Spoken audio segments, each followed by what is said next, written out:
wanted to wait so it's not in the way. Thanks. Yeah, thanks. Okay. So here we are together to listen to some Buddha's views about things. In particular, the idea of refuge, what it means, whether we're ready for it, what is it, what are the prerequisites. So we can, why are we doing this? So that we can move one step forward on our path. Why? So we can develop our amazing qualities. Why? So we can be a benefit to others, all the way to becoming a Buddha, which is, the Mahayana view of the goal. So we're thinking for this reason we're going to listen to these teachings. Sangye charam tsoke chognam la jancho badu dagni kyab suchi dagi chunyen gipe sonam ki drola penchir sangye dropasho Sangye charam tsoke chognam la jancho badu dagni kyab suchi dagi chunyen. You say chunyen there. When you listen to the teachings, generally speaking it says by the merit of that I create by the practice of generosity and the other perfections, which is all implied by the word jinsog. He's saying here, by the merit of listening to the teachings, which is chön yen. I should say some other words there, because I'm supposed to be speaking it, but kind of I'm listening too. So chön yen instead of jinsog. Sangye charam tsoke chognam la jancho baru dagni kyab suchi dagi chönyen gipe sonam ki drola penchir sangye dropasho. Okay. I think we should make a little offering to the Buddha. We call it making a mandala offering, and all you do is just use your creative imagination and daydream about all the marvelous contents of the universe. If you know Buddhist cosmology, that's fine. That says we have a blue sky because it's reflecting off lapis lazuli. We didn't know that, did we? And all the other things that called to Buddhist cosmology. But we don't know that one have our cosmology, which means all the contents of all the nice shops and the delicious things and the food and the objects of the senses, basically, which make people happy. We imagine piling up a bunch of these things and happily offering to the Buddha as if the Buddha were here himself giving the teaching. Because, why offer something? Because it's auspicious, isn't it, to offer something before receiving something. You understand that? The practice of generosity, of giving, is very, very powerful. Creates the cause to receive. Saji perki jugshing metog chabri rablingji nidegen padi Sangye jing du mik te urwagi drokonnam dag jing la chapashog. And now we imagine Buddha happily receiving our offering. Idam guru ratna mandala kam nivyatayami. My nose.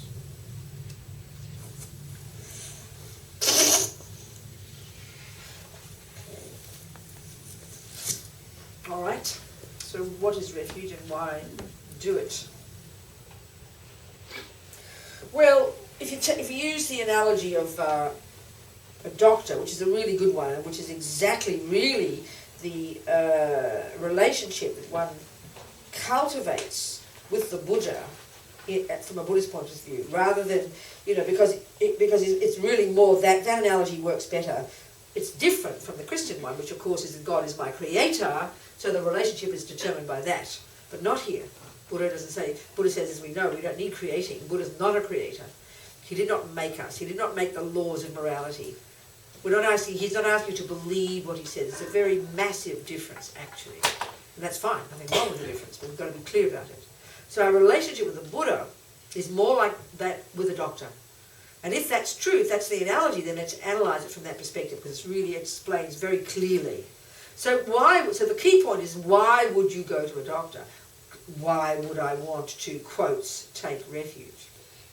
Well, obviously there are two reasons. There are two things involved, two prerequisites. The first has to be because you're sick and you want to get better, or, more intelligent, preventative. You don't want to get sick. You want techniques, you want medicine that will prevent you from getting sick. That's the best one.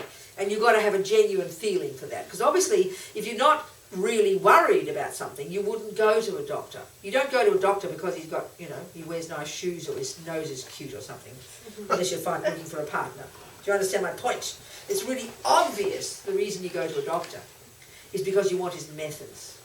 That means you don't want to be sick, but even more urgently, you know that you're sick now and want to get better. So both of these work. Well, that's the basis of wanting to turn to the Buddha. So you have to think, well, then what's the sickness that Buddha's talking about? What he calls the general word. The general word is called suffering. So that means you are sick of suffering and you want to not suffer more. And even more, you want to get better. But mainly, you want to prevent future suffering.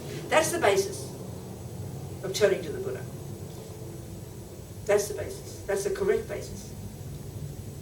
Many people, it's not enough just to think, well, I've heard about Buddhism and meditation sounds good, I should do that, and people say you feel a bit better if you do it, well, I better take refuge.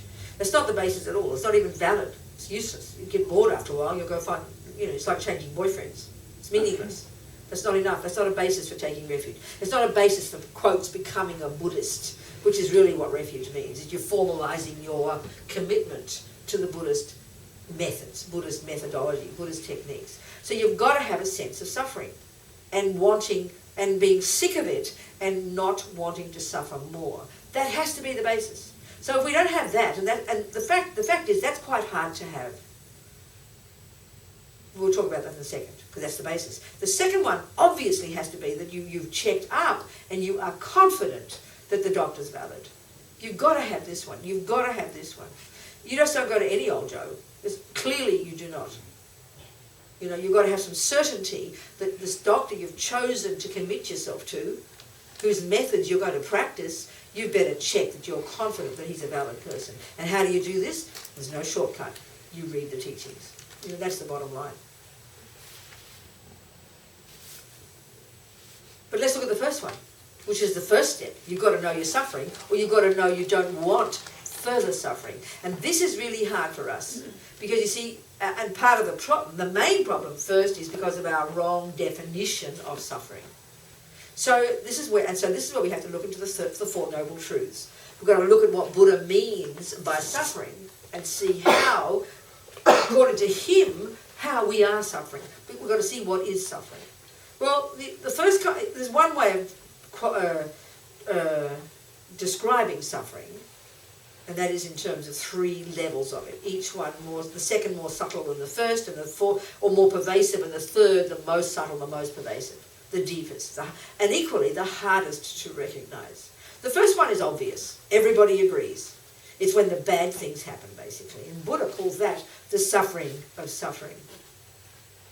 When bad things happen. We all know that one, and we know this, we know instinctively, automatically, without having to be told that that's the one you don't want.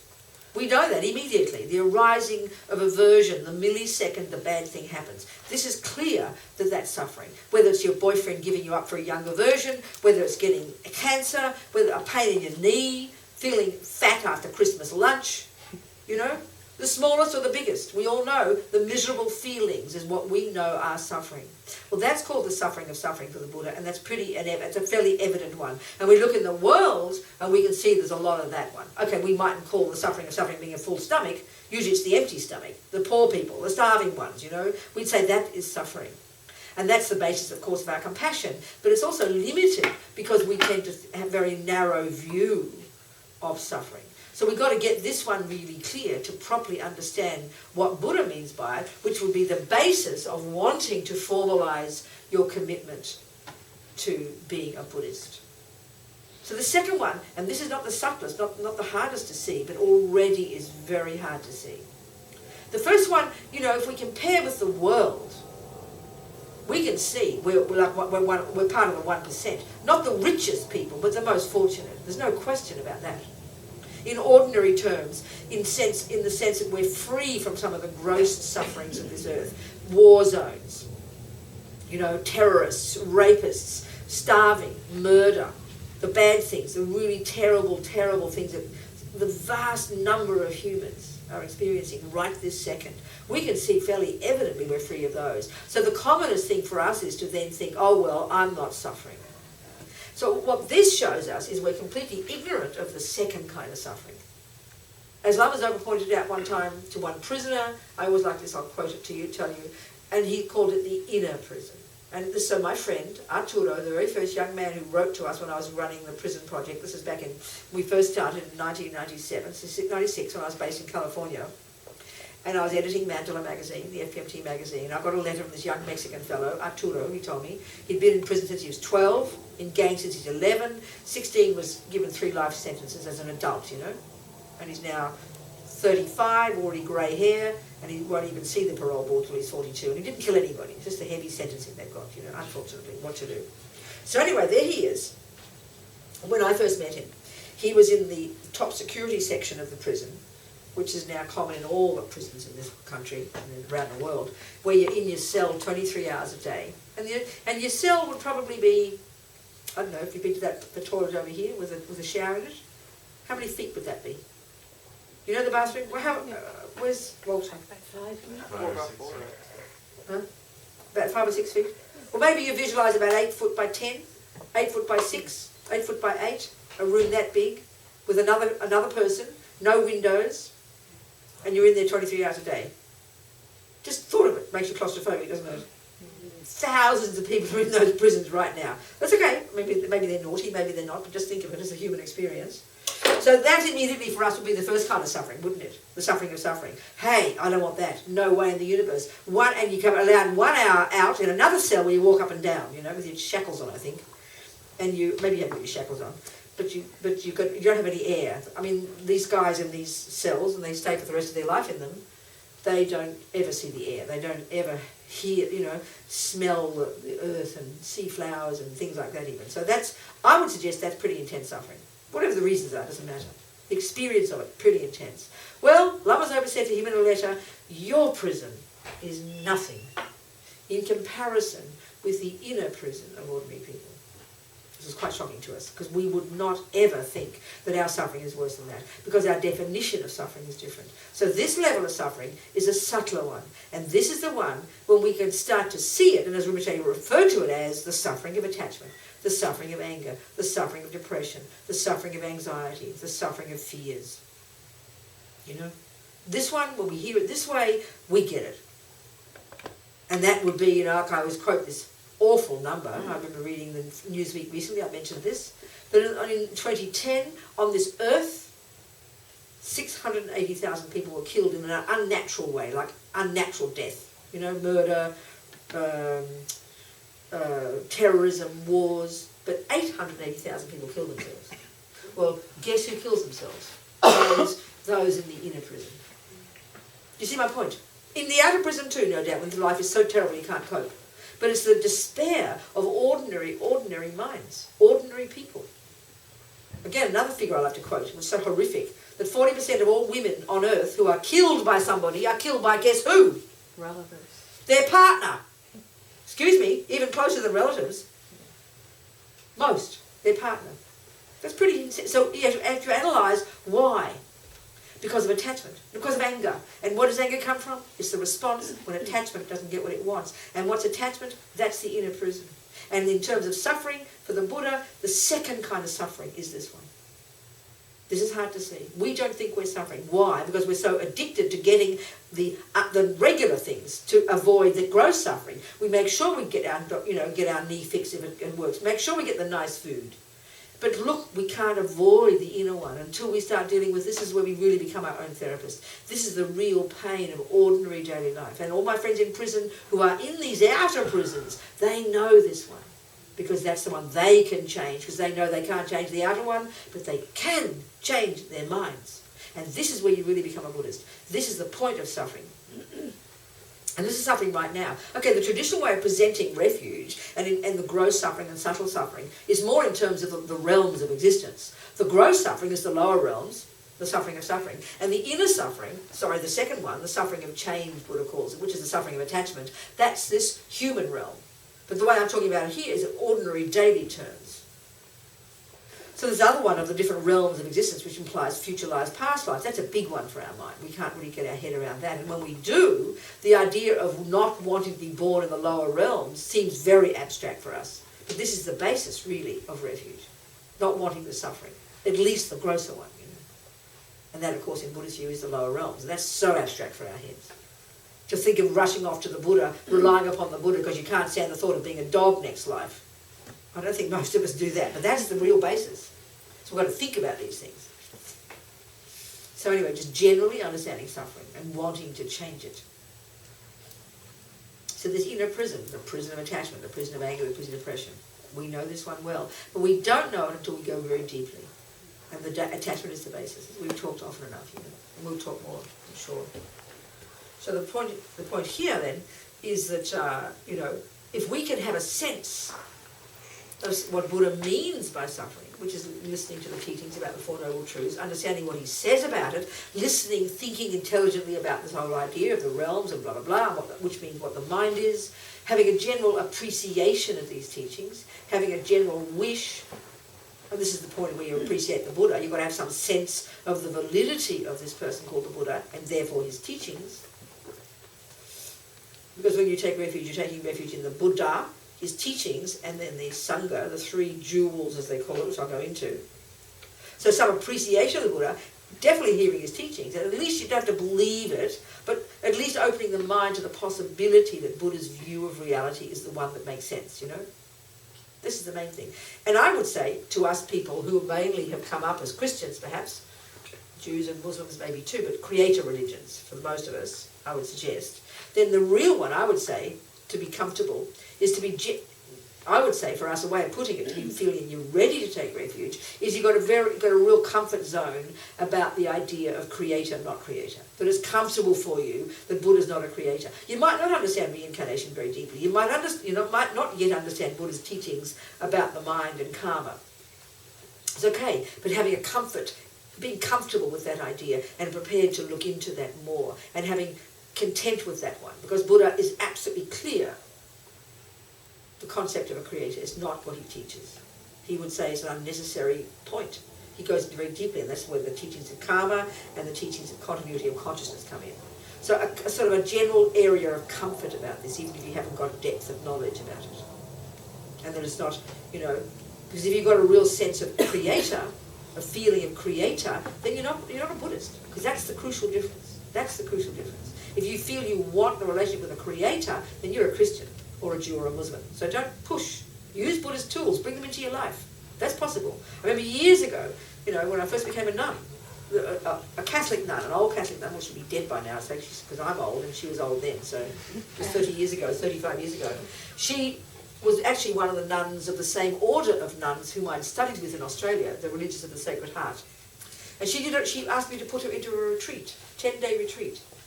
And she was blown out by the teachings in Buddhism about the mind. She loved it. She was totally devoted to Jesus and to God. She didn't have a problem, but she was really appreciating the tools. That's cool. We can do that. But to commit to being a Buddhist, you've got to be very clear about this point, if it's been a conflict for you. You've got to be very comfortable with that, you know.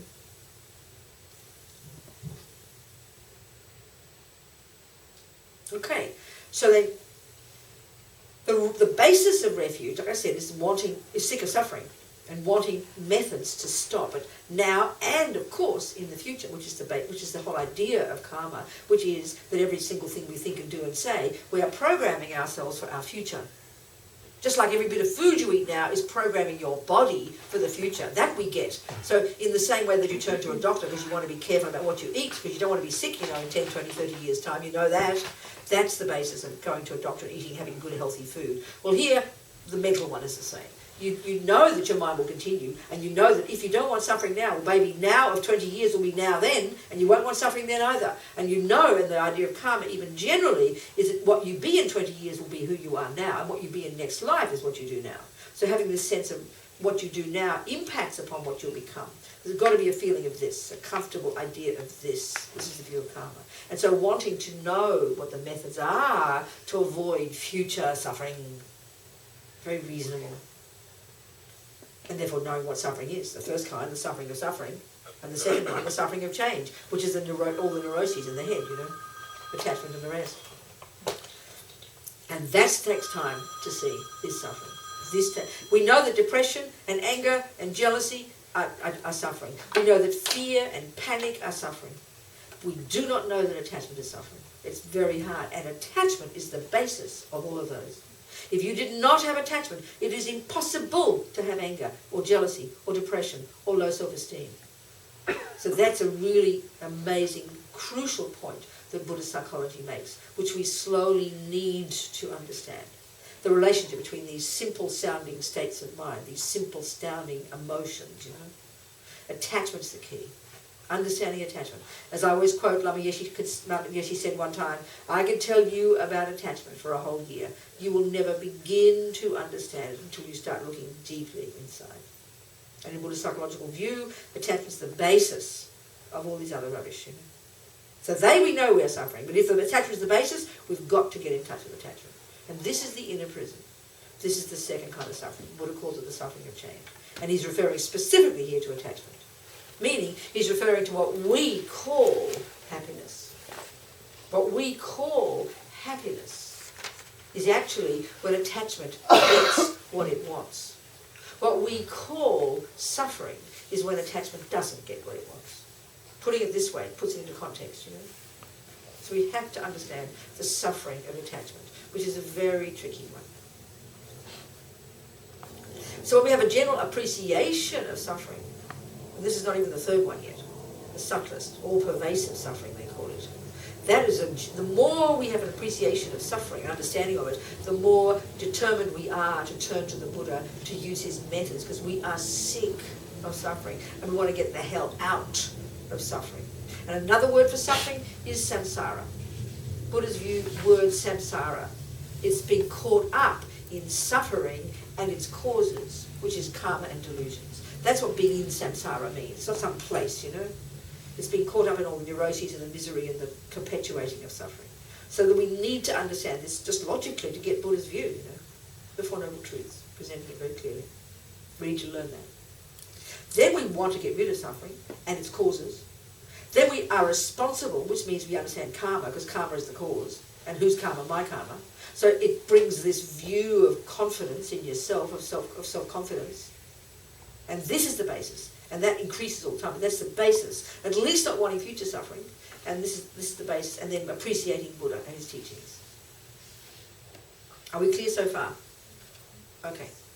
So let's look at what the components of taking refuge. You know, they say, you know, as I said, you take refuge, you formalize this in front of somebody who represents for you the Buddha, who eventually, you, the really strict view, that person will become one of your teachers, and you will learn to cultivate the view that they are the Buddha. So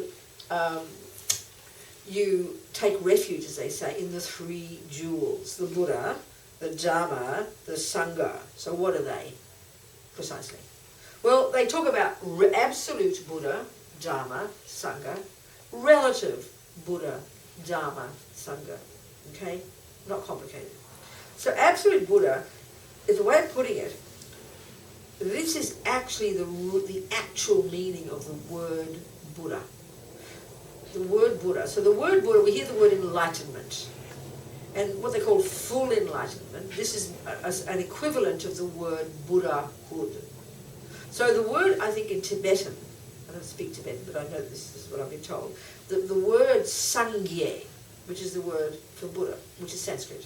The first syllable, Sang, implies, this is the first quality of a Buddha, the complete eradication from the mind of all the neuroses, all the delusions, the causes of suffering.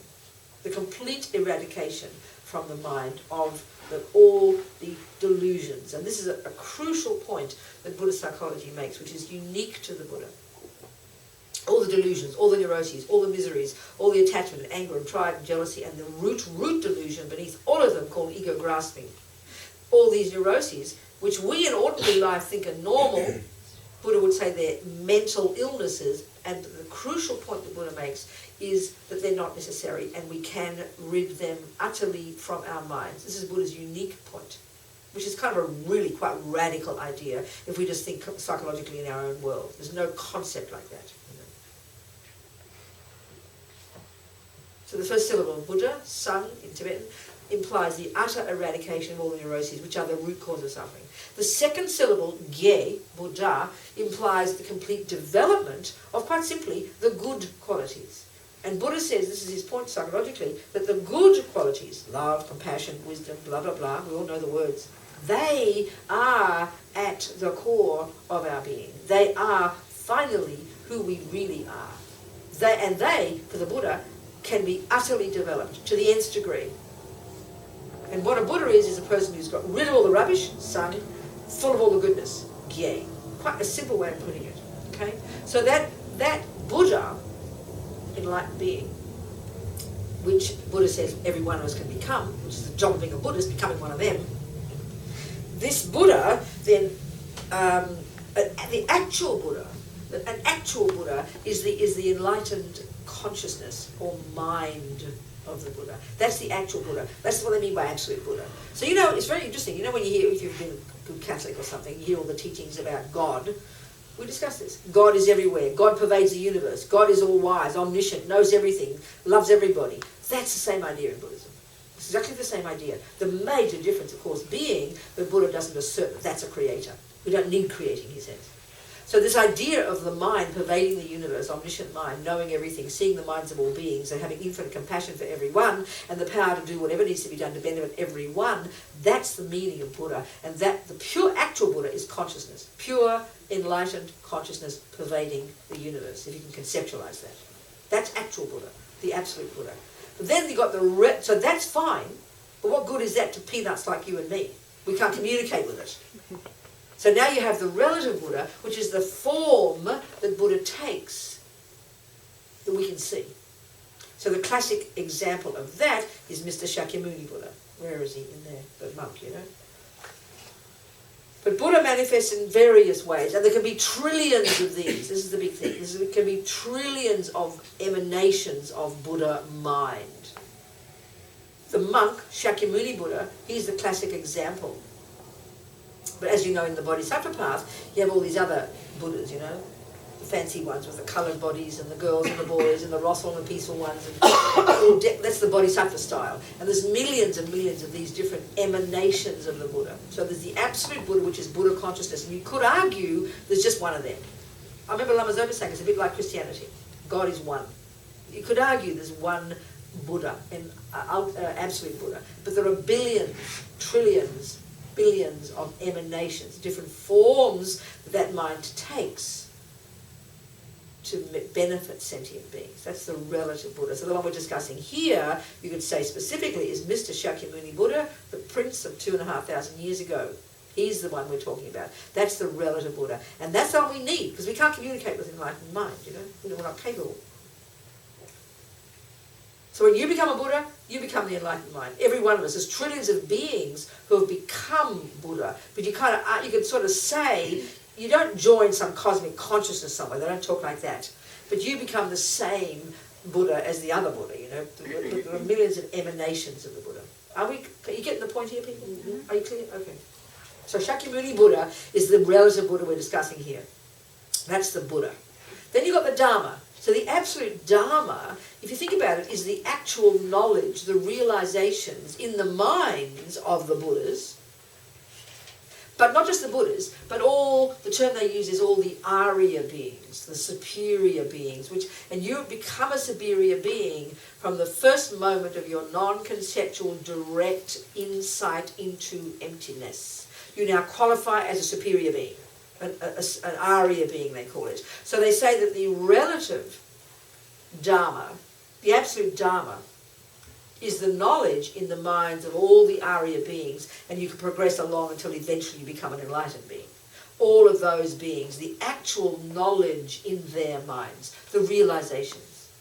So it's really, my analogy for me is very simple. It's like you think of the actual music is the music in the mind of Bach. Think about it. The actual music. It's not coming from his fingers. It wouldn't come from his fingers and the piano if he weren't in his mind. So the actual knowledge of music is in Bach's mind, isn't it? And that's fine for him. He's sitting there happy with all his music in his head. What good is that to us? We need him to write it down in funny notes on a piece of paper, don't we? So why? So I can get that music into me and become my own Bach. Do you see the point? That's the relative Dharma. And that's the main refuge. You can have 20,000 Buddhas looking at you very handsome every day. If they don't open their mouths and talk, you can't do a thing. Because the words of the Buddha, they say that's his main gift. That's his main gift. His main offering is the speech, which is the action of the Buddha. It's his main action, is speech. Because the speech of the Buddha, which let's face it is simply the expression of the knowledge in his mind, the expression of the realizations, that is like the music on the paper. That's the words on the paper. That's what we need. That's the real medicine. That's what we need so we can internalize that like the music and become our own Buddha. Are you with me, people? So absolute Dharma is the actual knowledge, the realizations in the minds of the superior beings all the way up to the Buddhas. The relative Dharma is the actual words, which means the CDs, the DVDs, the books, the teachings, the words. Because that's what we need. That's our medicine. That's the actual medicine. That's what we put into practice. That's the methodology. That's the stuff. That's the actual Dharma. That's the meaning of Dharma. That's the meaning. And that's why, for Tibetans, they always respect the Dharma most, and so they show that by putting all their texts above everything else. Well, we haven't got them here. Sort of. Even out here you can see some. See the books above the statues? Because that's the real one you need. That's the real medicine. If you didn't have this, you're lost. The pictures of Buddha till the cows come home. What good is that? Oh, Buddha, I love Buddha. What's he say? Oh, I don't know. What good is that? It's like having a handsome doctor, but you never hear his advice. Excuse me, it's ridiculous. So the third one, the Sangha, the absolute Sangha are those Arya beings. Now that could be the homeless person down the road, the smelly old homeless person you avoid. That could be an Arya being. You can't see, can you? Because we're not clairvoyant. There's trillions of them bopping all over the world, you know. So the relative Sangha are the ones wearing the robes, the ones living in the fullness of the Vinaya of Buddha's teachings, living in the vows. And this gets us to the power and necessity in the long term of having vows and keeping them. So the relative Sangha are those who are living in the fullness of the vows of Lord Buddha's Vinaya teachings. And so then always I tell this story. I heard it slightly different recently, so I don't know which one is true. But we see this blue thing we wear here on our donka. This is called a donka, a blue thing. This is out of respect, apparently, to some Chinese monks who back at a certain time in Tibet when some naughty king was killing off all the Buddhists, they needed to have an extra monk or two to keep the quota of monks in a country, because Buddha says it's the presence in any one place of 4 fully ordained Sangha. 4. That's the criterion or the indicator of the existence of the living Dharma in that place. And in fact, the real Dharma is indicated by the presence of the actual Arya beings, the actual Sangha. I always remember, anyway, this blue, out of respect to those monks, they snuck across the border, a couple of Chinese monks, and so they could have their quota. There's 10 or 15, I forget, for an ordination, so they can keep ordaining more in order for Tibet to qualify as a holy place, as a place where Dharma is living. So for Buddha, the Sangha is a huge one, and there's logic to all these teachings. There's real logic to it. We have to think it through and understand it. It's not just some cultural thing, you know. And this comes down to understanding the benefit of vows, which we can talk about.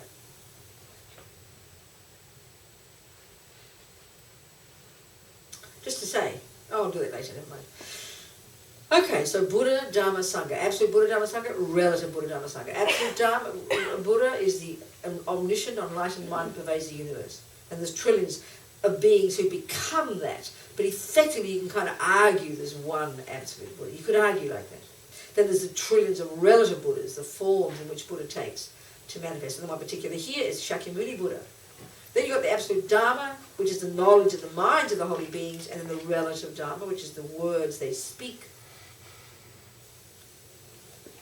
The word in Tibetan, His Holiness the Dalai Lama's name, Tenzin. It means this one, the knowledge holder. Knowledge holder. A holder in his mind. You know, Bach is a knowledge holder of music, isn't he? You know, a knowledge holder. Not just knowing the intellectual words, but having the actual direct experience. That's Arya being. That's absolute. That's the absolute Sangha.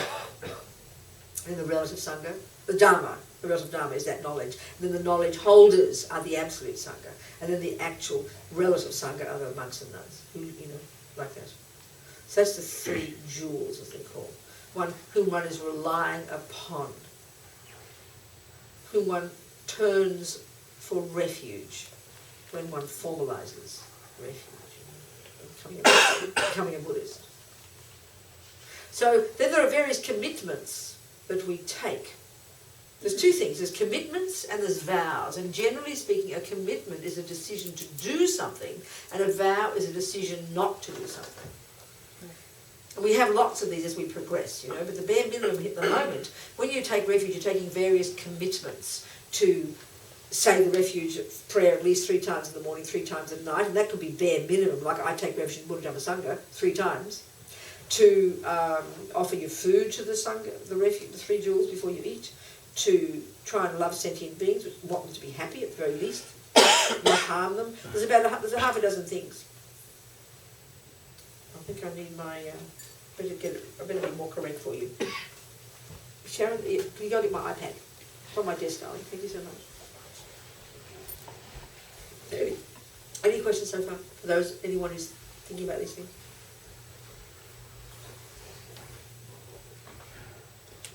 Could you clarify the difference again between absolute Sangha and the relative?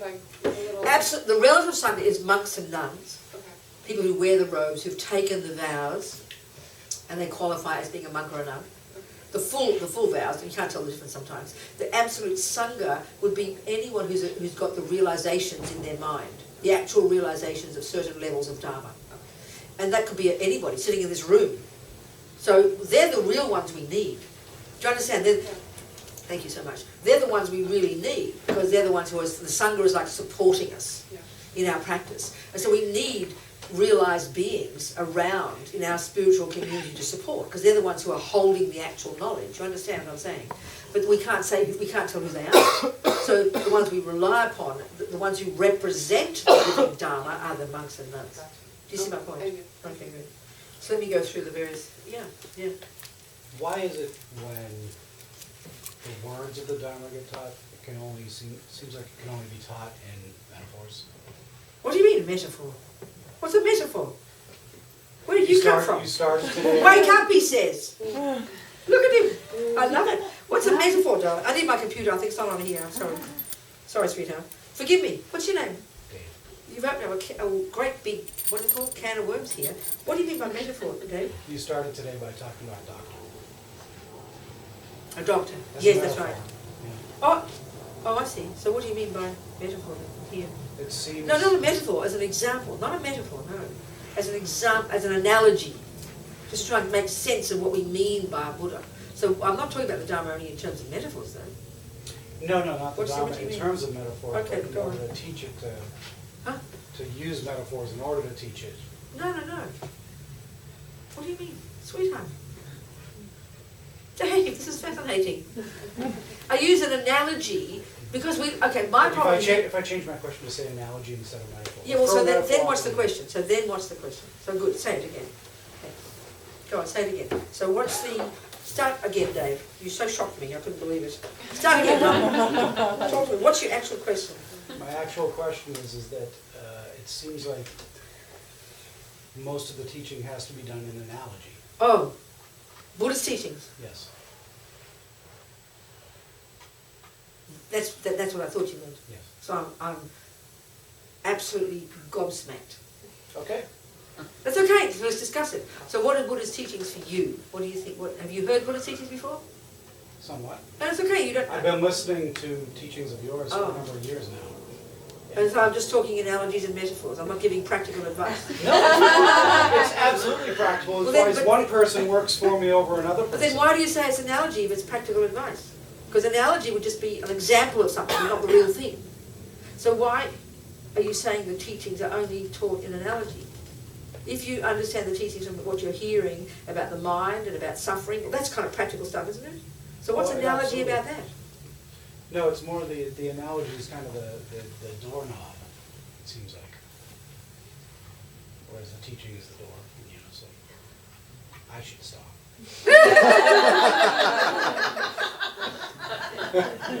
Dave, okay. Okay, I'll just say this. I don't want to derail the whole evening. I know, no, it's good. It's very nice that you said you brought it up. So the point of the teaching, Buddha's teachings,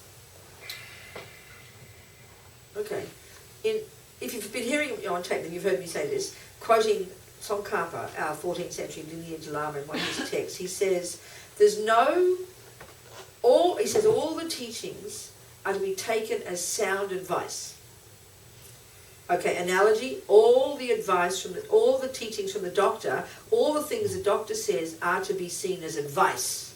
Mm-hmm. That's quite intense, isn't it? Meaning, he's not just trying to make you feel better, he's saying, I want you to go and do this. And the consequence of doing what he says will surely be that you'll get healthy. That's practical, isn't it? It's not an analogy, is it? So then, would you agree with that? Absolutely. Okay, so Buddha, all his advice, all his teachings have to be seen as advice. Advice. So advice is something you take and you put into practice, like medicine, isn't it? Would you agree with that? Absolutely. So then he says, Tsongkhapa, there is no contradiction between scripture, which is a term we use to refer to religious teachings, would you agree? A religious book, the stuff in the book. Mm-hmm. So using another analogy, he says all the scripture, there's no contradiction, he said, between scripture, which is all the teachings in the book, which is to be taken, and practice. Mm-hmm. So, another analogy, if you had a recipe book, you know every syllable in that book is to lead you to make better cakes. Would you agree with that? If it were merely advice, merely interesting entertainment, merely praising cakes, you'd get your money back because you wasted your money. If it's only that, and our trouble is that's what we think of as spiritual advice, as some interesting idea to believe in. We don't ever think of spiritual advice as actually being advice to put into practice.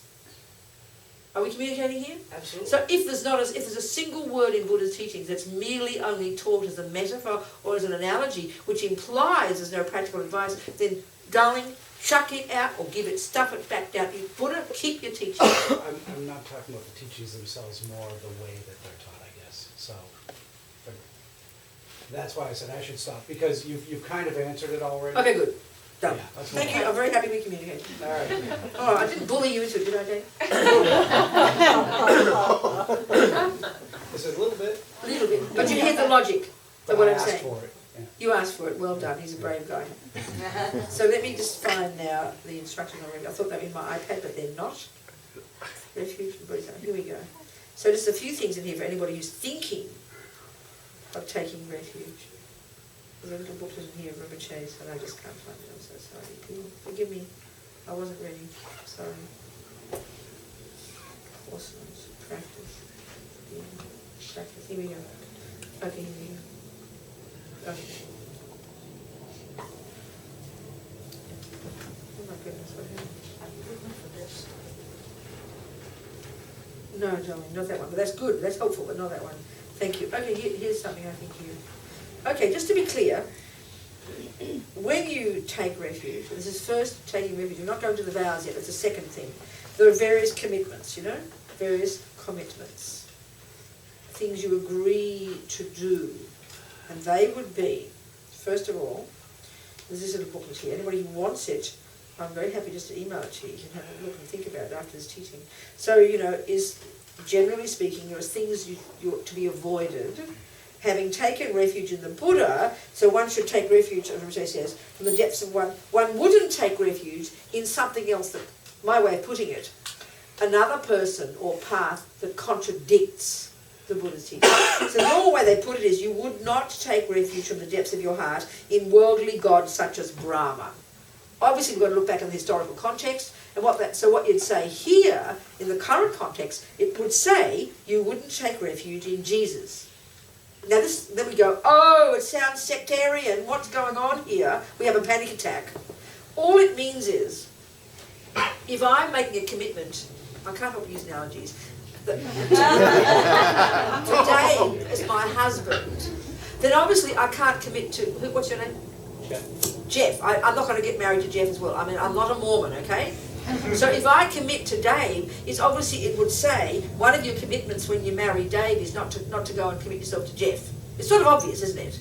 It's sort of obvious. It's not sectarian, it's just obvious. You commit to one. And the real reason here is because, if, for example, I think about, that's why you've got to decide, is Jesus your guy or is Buddha your guy? So if Jesus is your guide, for example, he will tell you that it's okay to kill animals because God, this is the teaching, God made all creatures and he made humans only with a soul, and creatures don't have a soul, and he made them for our benefit. If you've heard the Christian teachings, that's what you get taught. Now that's quite a contradiction with the Buddhist teaching, isn't it? I'm not saying you should believe either one, but the Buddha would say, hey, all sentient beings have a mind, they all don't want suffering, and one of his commitments is to not harm any living being. Now that's quite a big contradiction. Would you not agree? You see my point? So you've got to decide, is Jesus your guy or is Buddha your guy? Because they're going to tell you separate things, and you don't want to split your head in two. So commitment to a person is the point. To like one or the other, that's fine. Like them all. But if you're going to commit, you've got to commit to Dave or commit to Jeff. You can't have it both ways. You kind of see my point. It's the commitment that's the point. So it's not meant to be sectarian. And it's for your own sake. If you're committed to play baseball, well, keep away from if you're going to, this is when it comes up with the Sangha, the benefit of the Sangha, we're getting to it. The supporters. So if you're committed to play baseball, you need to hang around with baseball players. If you start hanging around with cricket players, you'll forget your baseball, won't you? It's not against cricket players or baseball players. It's just practical. It's practical advice for your benefit, to help you grow your Dharma, So to avoid committing in your heart to another path, because it will conflict for you. So you don't have to commit. It's a very firm thing you're doing, is committing. If you're not ready, like I said, well, don't commit. You can enjoy Buddha, enjoy his teachings. If you want to stick to God, the Creator, that's your responsibility. But don't commit to Buddha. You'll split your head in two. It'll be foolish. But bring Buddha into your path, like my Catholic nun, that's different. So you've got to decide these things if you feel you're committed, You can be ready for this. And you can only be ready according to your pace. So having taken refuge in the Dharma, you should avoid harming any being, either directly by yourself or indirectly by making others do it for you. Because the bottom line for the Buddha, the bottom line, if you take one instruction from Buddha, just one, don't harm sentient beings. Bare minimum. Back off, leave sentient beings alone. And having taken refuge in the Sangha, you should avoid entrusting yourself to keeping company with negative friends and followers of hedonism. Well, meaning if you're going to commit to baseball, keep away from the cricket players. Not because they're horrible people, but they've got a different path. You'll get confused. It's sort of logical. You understand my point? But we're so used to hearing it as religion, it sounds sectarian, and who's going to tell me what to do. It's just foolish. Think of it carefully. What is to be practiced, that was what to be avoided. So what to be practiced, having taken refuge in the Buddha, with a mind of respect to the Buddhas, you should, because you should have respect for all images of the Buddha, things that represent the Buddha. And there's something about this, it's so very obvious, if you've got all your family, we all like our mantelpieces in our places, we put our own loved ones in our family in nice frames up high somewhere. So if I sort of pulled down your frames and started sitting on them and putting other things on top of them, you'd be very offended. Now you know that picture is not your husband, but it represents your husband to you. It's very meaningful. And you'd be offended and insulted, wouldn't you?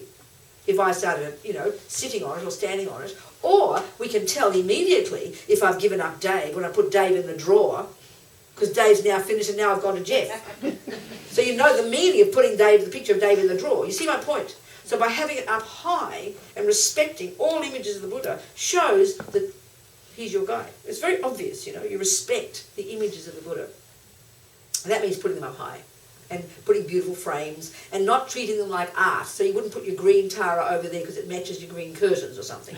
And they say also you try to avoid seeing it in a kind of a, well, that's beautiful art and that's made of gold, but that's just crummy old stuff. It's made by a kid, so it's less valuable. In other words, you don't see it in ordinary samsaric terms. You try to see it in more pure terms. And who is the beneficiary of this view? You are, I always tell this story, because all the Buddhists are big on not putting the Buddhas on the ground.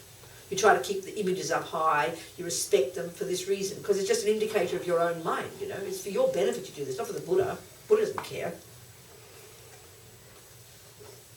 So anyway, this story, how I went home to my sister Julie, when I first became a nun, and Julie had been to Thailand, and she had this lovely image of a Buddha, a head, and she was using it as a doorstop. Right? And so I saw it there. Of course, that's horrifying for Buddhists to put the Buddha down low and use it as a doorstop. So I picked up the statue and I said, "Oh, Julie, what a lovely head of the Buddha. Where did you get this?" And she told me it was in Thailand. And then I put it on the mantelpiece.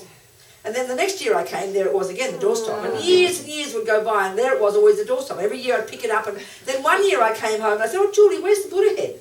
And then she said, "It's up on the mantelpiece." She said, "Oh, it's a little lovely head of the Buddha," she said, It took about 5 years. Anyway, that's the view. You commit to to respecting the image of the Buddha for your sake. It's sort of logical. The same with the Dharma. You commit to putting all your spiritual books up the highest. And you can see it does develop this attitude of real appreciation. It's like it's your precious medicine, If you did have precious medicine that cost you $1,000, you would not just chuck it in with the other pills, believe me. You'd wrap it specially and put it up high. That's the attitude. And the same with the Sangha. You'd have respect for all people living in the vows, which is not hard for us, not easy for us in the West, because we think, who do they think they are, the Sangha? And there's a hard attitude because we're all very democratic, We're all equal, we'll say. And we are, of course. But it's an attitude of respect for those that for the Buddha, this is straight from the Buddha, for those who represent the living Dharma in one place. That's the benefit of that. So that's 3 things. Then you've got, okay. You also should try to study the Dharma, try to have love for sentient beings. There's a few other things here. I think what this booklet is Lama Zopa's advice, and there's a second part which is extracted from Alex Berzin's website. He's very, very helpful, Alex. So there's stuff more depth in here. Actions to adopt, the same as Rinpoche said, actions to do. We also should commit ourselves to try and find a spiritual teacher, to study the Dharma every day, to apply them to our disturbing emotions and attitudes, to follow their example, to work on ourselves as the primary task in our life, to adopt the ethical standards of the Buddhas have set, to try to be sympathetic and compassionate to other people as possible, and make offerings of the food. There's sort of 8 things that's there. It's all this in this book if you want it. And then the things to avoid, as we discussed. And then that's about it for Refuge. So first, before we go into the vows, would you like to ask questions about what Refuge means, the 3 jewels, what they mean, and roughly these commitments that I've talked about? Are there any questions before we go on to the vows? Yes, sweetheart. Mary, darling. I might be jumping ahead. Never mind. But vows are what you're saying you won't do. Commitments are saying what you will do. Sorry, sweetheart? Vows are commitments to not to avoid, which we're going to go into. Not kill, not lie, not steal. Right. A vow usually by definition is saying don't do something. Don't do something, and then Yeah. the commitments are what Is you to do something. Yeah. Okay, so hypothetically speaking, Yeah. say I, hypothetically, shoot dope, slap babies, and steal money out of my father's wallet when he's sleeping. Sure. Would it really matter if I was such a person, if I decided to hold doors for old ladies, not use profanity, and obey traffic rules more stringently? Yeah, Do you know what I'm saying? I understand, I do, exactly. And we are all like this, Mary.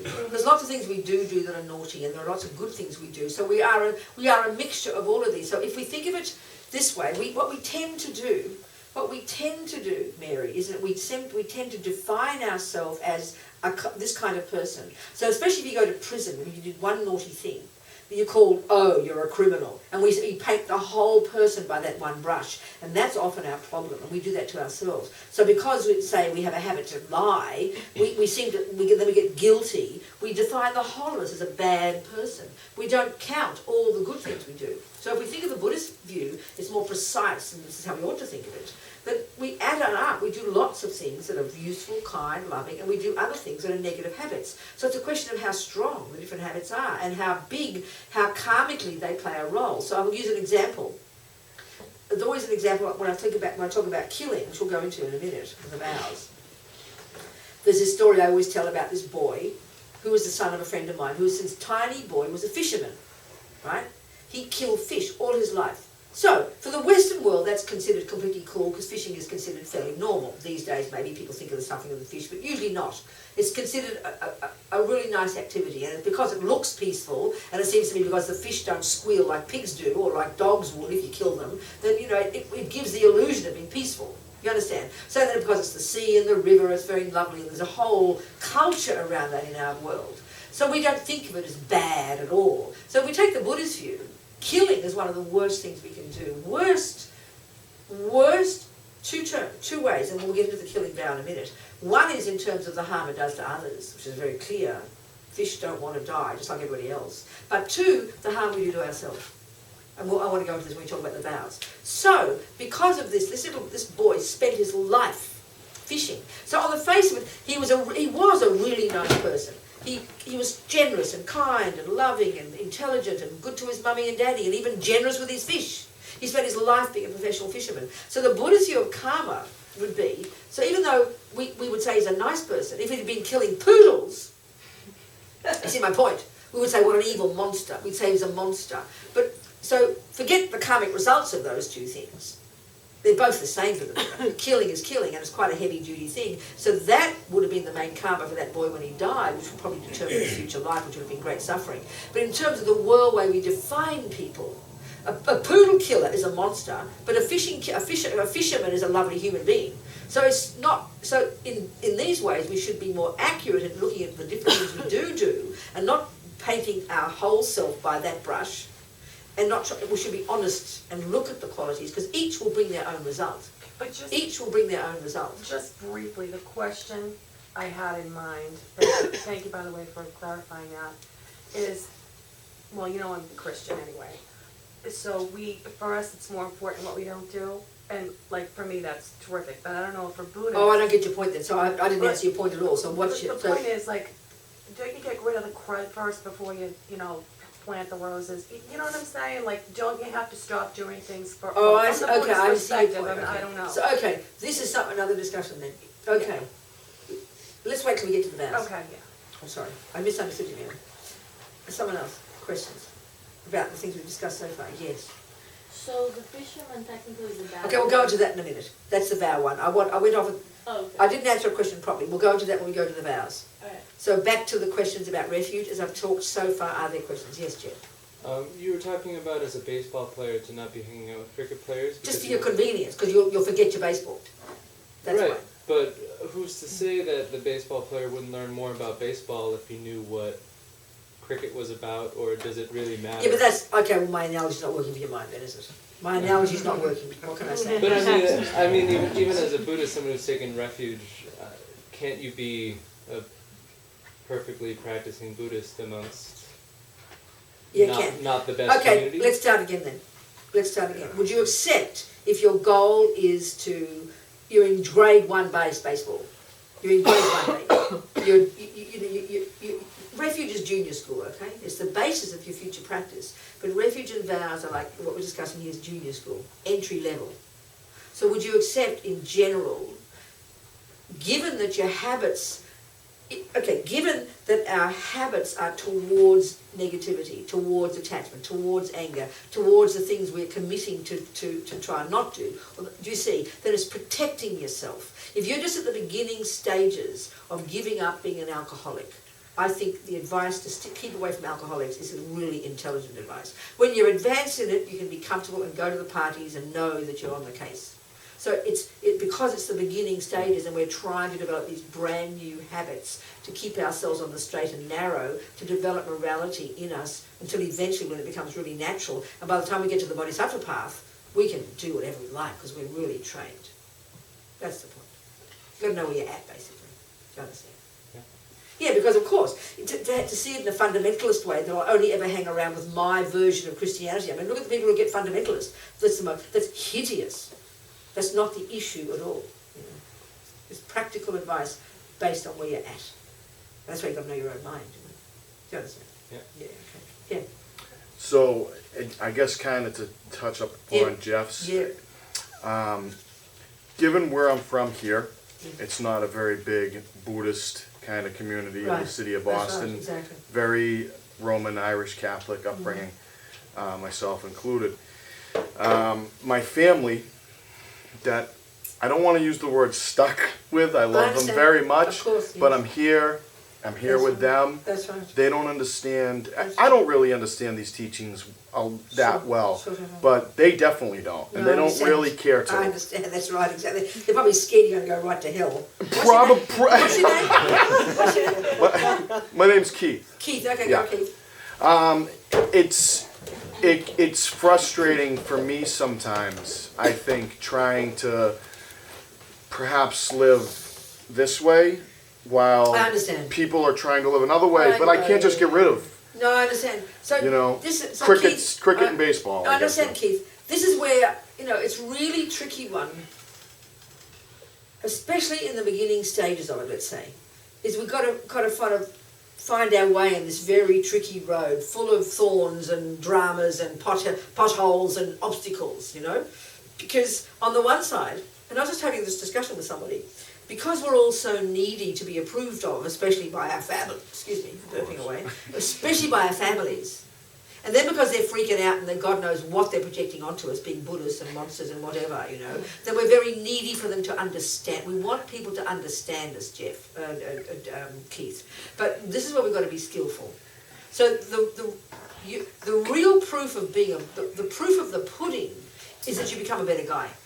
And if you never opened your mouth, and if your mummy can see that you've become a much better guy, then that's the most convincing thing. So if we can just have the courage not to have to try and convince them to keep, in fact that means to keep quiet about it. That doesn't mean be secretive, but we're so used to want to go blah blah and share everything. And guess what, we have all the fights, in the families. Because it can be a minefield. So don't tell my two aunts that are Catholic nuns. Oh, just don't, wait.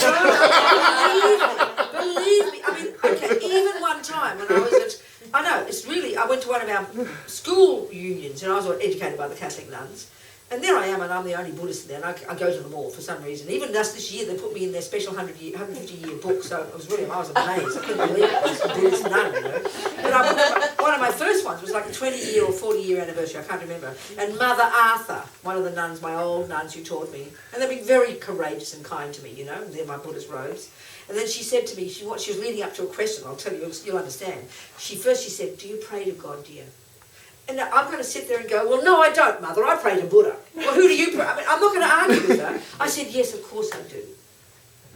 Then she said, the point of it was, she said, well, good. Please pray. She said, we need vocations badly. Do you understand? Mm-hmm. You want to, because you get the calling from God, So I'm not even going to argue with her. I say, of course I pray to God. I mean, I want to argue. It's not a philosophical thing. So I don't, but it was my family. I mean, I think I mentioned this, one of the teachers, I don't know if you were here. I've been a Buddhist quite a while now. And just to state, because it's so outrageous, my sister Judy, she took me for dinner last year. She's a lawyer, and she's exposing the Catholic Church at the moment with all the pedophiles and everything. She's really on the side of the victims, and she hates the Catholic Church, all brought up Catholic, hates, but she's a beautiful human being. I love her. And we don't discuss these things. We don't discuss the things we argue with. We don't discuss things we disagree with, and the 7 of us, the 7 siblings. But she took me out for a meal. And it was the first time in 37 years of my being a Buddhist that she asked me a question.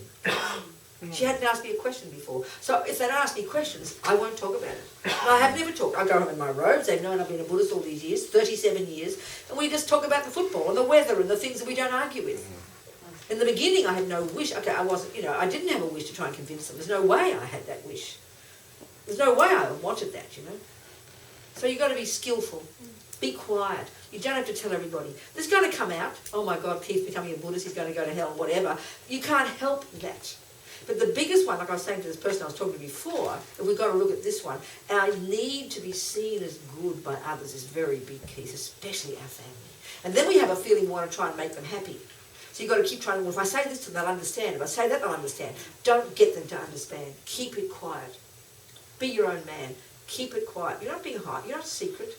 It's your own business, And really, it's very rude to discuss views of the world, but we end up vomiting it out like politics. But it really is not appropriate. And it is a minefield, but eventually they'll calm down, and you just be a nice guy, extra nice guy. And in the end, they'll either be fundamentalists and always hate you, or they'll start to say, oh, maybe look, it seems to have helped him, So it's our own skill that I'm talking about, and look into our own neediness to be. I mean, have you got a close family? You're all close? Well, you fight At times. At times. Yeah, at times. So We're make a close. decision you will not talk. And often people will think, you'll think they ask a question, but they're waiting for a fight. So don't get hooked. Don't start discussing it like a philosophical thing. It's just not worth it. I really think if people are sincere, I mean, my sister, it was really the first time in 37 years.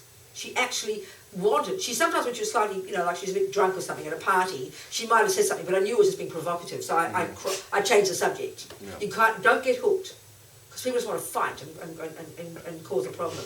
But if she was sincere, then I answered. And it didn't go very far, she didn't pursue it. So you've got to be very skillful, and really be content that it's your choice, it's your path, even if no one you know. It feels a bit lonely in the beginning because we want people to agree with you. We want to have people to share it with. But you'll find your way in it. You will find your way in it eventually. If it becomes your path, if you really get into it. Do you understand my point? Completely. And also naturally, this is not being horrible again, the more you commit to baseball, if you're going to go to baseball classes 6 days a week, you're going to have to say goodbye to your cricket friends. Not because you don't like them, because you've got no time for them. So if, one of the commonest things, as soon as you start committing to something, and that's why I keep using ordinary examples, it means you've got to sacrifice. If you're really committed to be a baseball player, you've got to sacrifice so much. And we find that honourable. But when it comes to spiritual things, we just think it's being fundamentalist. But not necessarily. If there are people you know who, one of the commonest things when you start beginning any spiritual path, you start getting a little bit holy about it, you meditate, and you just see everybody else as a load of rubbish. They can't believe they talk about junky things, and they're stupid, they lie, they cheat, they drink all the time. You feel like an alien, But eventually you start to feel normal again. And then, even if I didn't wear my robes, nobody's going to know I'm a Buddhist. I talk about the weather, I read regular books, I read the newspapers, I crack jokes, I go to jazz clubs, I go to the movies, And in the beginning it's always difficult because we sort of wear it on our sleeve. But eventually when it goes deep inside, the real one, they say the sign of progress is you become more ordinary looking. Because it's deep inside you, it's not worn on the outside. Do you understand? Yeah. But we've got to be cautious, like I'm saying to Jen. In the beginning, you've got to be skillful. You got to let it be known you're not an alcoholic. You got to let it be known you're not going to hang around with alcoholics because that's for your benefit. And the biggest one is we've got to allow people to criticise us. We can't stop that, and that's a very painful one because we desperately want to be loved. We need approval very badly, and that's our worst attachment. So we've got to have courage to make our own choices, And it can be very painful for some people. I mean, when the whole family turn against you, I've never had that. I can't imagine that pain. The whole family turn against you for certain choices you make. It must be very, very, very difficult.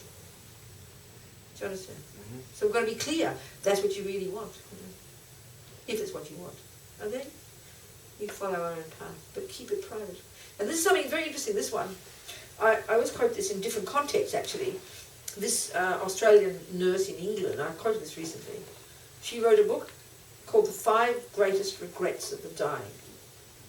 And the greatest regret wasn't that they didn't walk up Mount Everest, was that they didn't follow their heart and do what they really wanted to do, but instead did what they thought other people expected them to do. So we've got to have a lot of courage to make choices. And I'm not just meaning religion here, I'm meaning anything. We've got to make choices. Really have a courage to know what I want myself. Instead of always trying to adjust to do what other people think. Thinking it's being kind, but often it's just wanting people's approval. It's very scary. You see what I'm saying? Yeah. What else? Something else? About what I discussed? Then we can go to vows. Alright, let's go to vows. So some of our commitments and vows are all equal, but in a way vows are said to be more powerful, and I'll describe what I mean here. And this is this point now getting to immediately not doing something. It sounds kind of passive. It's actually most interesting. So, this is an interesting point. I remember Lama Yeshe was saying one time, you can have one person who's doing all this spiritual practice every day, but let's say hasn't taken a vow not to kill, for example. Then you have another person who has taken a vow not to kill, and that will be taken in the context of the 5 layperson's vows, which we're going to talk about, which is normally what you do when you take refuge. It's 2 things, refuge and then lay vows. Often you can do them separately. You don't have to do them together.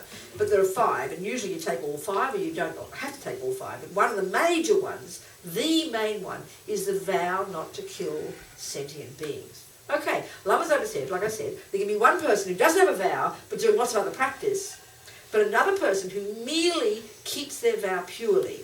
He said the second person is creating infinite more virtuous karmic imprints in their mind and purifying their mind infinitely more than the first person. And this is pointing, and this is just a technical point, and we've got to think about it because it's not evident. This is pointing to the power of vows. So let me explain what they say in the teachings. Okay. Well, it's logical if we think about it. So here we are sitting in this room right now, let's say, we're not killing anything, are we? Probably. This is a little mouse on our cushion, we didn't notice, Paul's struggling to breathe and is now dying. We're probably not, except for the tiny beings under our armpit. They say under our armpit's like a zoo, okay? Apart from them, but generally speaking, we're in the room here and we're not killing. Would you agree? Okay. But this is the point. In our mind, there is no thought at this second, is there? I am not killing. There's no thought, I won't kill, is there? Because we're listening to something else. So therefore, and this is the understanding of karma, therefore you're creating zero karma of any kind. So merely not doing something isn't the point, Mary. That's useless. We're not killing right now. Okay, the creatures are all happy. The rats and the roaches are going to have a party because we're leaving them in peace. But from our point of view, because, and this is the point now about karma, because our mind is not engaged in this activity of not killing, right at this moment, you get my point? Because your mind is not involved, there's no karma created. So karma, as we've been talking, the real tastiest way to talk about it is the word intention. The word intention is the meaning of karma. That every millisecond our mind is going, putting imprints in the mind, imprints.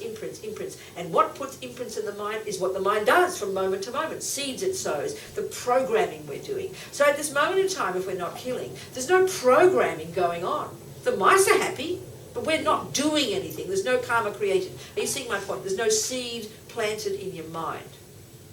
First point. Second, that person who's doing lots of practice but doesn't have a vow not to kill, because for the Buddha, one of the most potent ways to create what they call practice morality, practice ethics, is, and this is his very first level of teachings, his very first level of teachings, junior school, is Buddha's little checklist. It's not even vows yet. His checklist of 10 don'ts. And this gets us to the really crucial point of understanding the meaning of morality according to the Buddha. We discussed this last week, whatever week it is. I'm confused with Christmas. It feels like Sunday every day. Came close to it. What day? We didn't quite get we to didn't. it. Good, so let's go into it. Okay. Yeah. So, at the very first level of teaching, if you've studied the Lam Rim a little bit, you know that the grade, junior school grade 1, the first instructions Buddha gives, the very entry level of practice in Buddhism, he gives us a little checklist of 10 don'ts. He suggests the 3 of the body, don't kill, don't take things that aren't given to you, and don't, jump on the wrong partner or abuse people sexually with your body. 3 actions of the body. Don't kill, steal, or sexual misconduct. Then there are 4 of the speech, which obviously are unique to humans. We're the ones who create heavy-duty rubbish with our speech. Don't lie, don't use harsh speech, don't badmouth people behind their backs, and don't just rabbit on about nothing. They call it idle talk. I call it rabbiting on about nothing. You get my point here. So you see, this is the thing. We have this default mode of when someone says, don't do that, we go, oh God, here goes mum again, Or the priest, or the judge, or the police, or whoever. Someone out there imposing their will on us. This is our instinctive response to hearing, don't do something, isn't it? But if you think of it in a more intelligent way, I'm sorry, Jeff, Dave, using analogies, I find it so beneficial to bring the stuff down to earth. If you had to write down for me all the checklist of don'ts in order to drive a car, you'd give me about 100, wouldn't you? Don't do this and don't do that. And I'd learn them so religiously, wouldn't I? Because I don't want to bloody kill myself. I wouldn't say, who do you think you are telling me what not to do? I wouldn't say that. I would be really, really respectful and delighted you've given me because they're instructions of how to be a driver, aren't they? Of course, there's all the do's as well, but there's an awful lot of don'ts there, aren't there? Look at all the rules and laws you go, you can just get a license. You get my point, people? So so what are we doing here? Buddha's instructions of how to turn you into a better person. His first level is don't do this and don't do that. So it's really very powerful, not just merely not doing something. The difference between an ethical person and a non-ethical one is a person who doesn't harm others. How miraculous, you know. That's an amazing... So the point is, though, here, this. Okay, 2 points, several points. And this is a huge one to get. Again, this is the basis of taking refuge in the Buddha as opposed to Jesus. I was a Catholic, okay? I was taught that God was my creator. I was taught that God made the universe. God made the rules of morality. And God was to be obeyed. And God was to have... I should have faith in him. I'm not complaining about that. But that is not what Buddha's saying. It's a very, very different view, even though on the face of it, it seems similar, you know. This is the major difference. I'm not trying to be hierarchical about it, it's where we've got to make our choices. Because Buddha was a regular guy who became an enlightened being, then he is not a creator. He doesn't posit a creator. And when he presents his view of what is morality, for example, which sounds like Jesus's, the big difference is this. I asked a Catholic priest, a friend of mine, what is a sin by definition? He said, by definition, a sin is going against the will of God. So in other words, killing for God, for Christians, is wrong. It is a natural law, he said, but the main deal for why not to do it is because God said not to do it. Can you hear the point? Whereas Buddha says, hey people, killing is wrong, not because I say so, but because it's a natural law. And how do you know it's wrong? It's a conventional reality. Do research in this room and we're going to get 100% agreement that nobody wants to get killed. And Buddha says, good enough, that's proof that therefore killing is wrong. Really hearing this point is quite powerful. Because we have a knee-jerk reaction to immorality. Oh, it's just wrong. Why is it wrong? Oh, I don't know, somebody said. But we've got to unpack it. We did do this, I think. This is a crucial point. You check in this room what people don't like. Don't like being lied to, don't like being badmouthed, don't like being stolen from, don't like their partners being taken. It's pretty obvious. I mean, you can get more don'ts, but he narrows it down to these 7, you know. And the last 3 are about your mind. He begins tentatively to get us to control our mind. So, okay, there's another point here, and this is again the one of karma. 1, Buddha would define a negative action, an immoral action, an unethical action as one that harms another. That's what defines it. That's what defines it.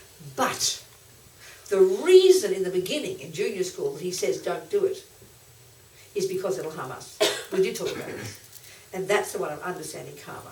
But this on the surface it looks identical. Don't do this, don't do that, be good, don't do this, blah, blah. But it's a very different basis. And really this brings up the difference in our relationship with God and the Buddha. The difference in who they are and what they represent for us. So the way I'm talking here then, you know, the usual way we, you know, like when like I said last time, and I always quote this one, when I'm a kid, Mummy said, because Mummy's the boss in the house, okay, and Mummy is the boss, and Mummy says, don't do that. And I'll say, why? And she will say, because I say so. Now that works. You need that. But like if I'm here, and I'm, you know, my 69th birthday last week, like you know, I became 69. Can you imagine that even now I'm still not going near the fire because Mummy said so? You'd feel sorry for me. You would hope by now I would have discovered the real reason is because it'll burn me. And that's Buddha's point about morality. And this we don't get. Why? Because we have a dualistic view that someone said don't do it. And as long as they don't see me, oh, I get away with it, don't I? We're like babies, you know. Can you imagine like going to your doctor and he says don't smoke? You get cancer, Robina. And then I go home and I say, oh, well, he doesn't see me, I won't get cancer. Do you hear my point here?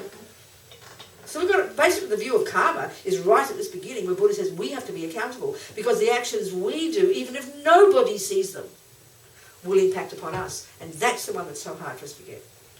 That every microsecond of what I think and do and say, this is the meaning of the law of karma. That is the main cause of who I become. The external world is merely secondary. This is such an intense point, I tell you. To get this one, that's what defines us as a Buddhist.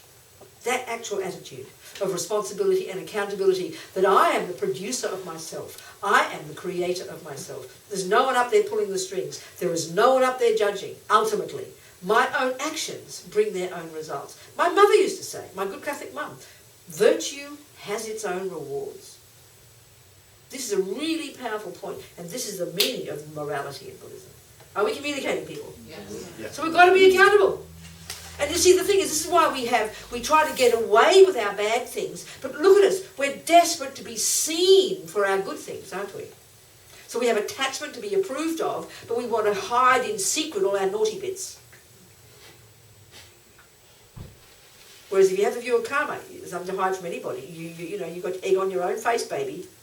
You do it to yourself. It's very sobering, and it really brings a profound change in yourself because you begin to grow up. Stop blaming others, stop feeling like an infant, stop wanting approval, stop, you know, it's really, you become a grown-up. And this is intense. This is junior school. Blimey. Well, I mean, it's sort of like this is like university application of junior school, you know. We're communicating, people? Mm-hmm. Okay. So now let's look at vows. So already the merely not doing is pretty tasty. So that person who doesn't have a vow not to kill, this is now the crucial point about vows and why it's common sense to want to have them when we're ready. And it's a practical issue. And this is Buddhist teaching. This is what he says. This is why he's big on vows, you know. The person who, let's say, doesn't have a vow not to kill, it's only, obviously, when that person has the thought when she sees the mouse. Oh, I must not kill the mouse. It's only that moment she creates the very powerful karmic imprint of non-killing. And the bottom line, they say this karmically, just to get another decent human birth when we die. What we need to accumulate is bucket loads of morality karmic seeds. And a karmic seed can only come from the mind. Can you hear me? Which means you have to have bucket loads of intentions of not harming. And you've got to build up that energy in your mind. Well, an easy falling off a log way to do that is to have a vow of non-killing. As Lama Yeshe says, you know, a vow to not kill. And this is straight from the Buddha. This is why it's said to be so powerful. We've got to think about it because it might not be evident, you know. Because you're sort of hooking into this power source going right back to the Buddha. When you take that vow in front of somebody whom you're seeing as the Buddha and you're sort of plugging into this power source, going right back in an unbroken lineage, right back to the time of the Buddha. I got my vow. You know, I mean, for example, the Geshe here. I don't do this when there's a Geshe here. It's not protocol, you know. If anybody wants to take vows or refuge, you request the Geshe or whoever you feel committed to because, you know, you see them as one of your teachers. So, you know, that person sitting there, he got it from his Lama, who got it from his. And you track it back, if you had a long enough family tree, you track it right to the time of the Buddha. And it's this enormous power of the oral lineage. It's said to be so tasty, you know. So when you sit there in front of somebody and you say, I will never kill again, you commit yourself till the end of your days, I will never kill again. And then you do the four opponent powers, the practice of purification at the end of every day, which is a crucial part of it. You reiterate your commitment. You say at the end of it, I will never kill again. If you say tomorrow, I will never kill again. You're not just having this broken record of a thought, because every thought is a karma, every thought you have, you're strengthening that karmic groove in your mind, you know. And so the other point about vows, and this is the main point, why that person who's keeping vows, merely keeping vows, is creating infinite more merit and purifying their mind by just keeping vows than the person who's practicing day and night without vows, is because when you've got a vow, they say 24 hours a day that you're keeping it purely, even when you're not thinking about it. You're ticking over virtuous karmic seeds and you're purifying your mind. They even say in the teachings that people who have pure vows, who keep them purely, have a subtle kind of, they talk about this, Alex Berzin talks about this, there's a subtle physical energy that is visible to clairvoyance. There's something really potent about living in vows. And it's the easiest way to accumulate bucket loads of good virtuous karmic seeds. Remembering that the virtuous karmic seeds that we produce in our own mind are what cause us to become the person we want to become. Are we communicating, people? Yeah. Okay. So the vows are, the first level, there's 3 sets of vows in Buddhist practice. You've got your first level, which is called the vows, the lay vows, or they call it vows of individual liberation, or pratimoksha in Sanskrit. And this is the vows related to the Hinayana part of the path. And they're the vows that are expressed, this whole level of practice is expressed by the image of the Buddha as a monk, which is the practice of the refraining from harming others, to refraining from harming others. The conscious, intentional decision to not kill, not lie, not this, not that, you know. So there are, in this first list, Buddha has 10 non-virtues that he exhorts us not to do, but they're not yet vows. They're just advice that he recommends we all take as a basis. And then when we get to the point of, say, taking refuge formally and then taking the vows, because if you take the vows, you necessarily want to take a refuge. You can't do one without the other. You can do refuge without the vows, but you can't take vows without refuge. Okay? So when you take the vows, they narrow those 10 down to 5. There's only one of speech, lying, and then there's an extra one of no alcohol. But you don't have to take all 5. You can, in this set of 5 vows, you can choose to take any or all of them. But I would suggest, if you don't want to take the one of not killing, you're not ready to be a Buddhist, you know? Because it's the basic one, fundamental. But it's quite a tough one. Because the vow is, and I'll now go through them now, the vow is to not kill any living being. And you break it in a major way if you kill a human being. And that, of course, means with intention, knowing it's negative, knowing you have a vow, not caring, and not regretting it. So it's quite heavy to break a vow. It's not just doing it by accident. We're killing all the time. Look at us. Just by breathing, by driving, we're killing all the time. Trillions of beings die just by our presence. Like I said, under your armpit is like a zoo. So the merely not killing is not breaking your vow. It's intentionally breaking your vow. Knowing it's a vow, not caring, and not regretting it. Do you understand? So it's quite heavy. And there's got to be a lot of mental intention there to break it. So you break it in a major way if you intentionally kill a human. And then you break the vow at the root, and you need to take it again in front of somebody.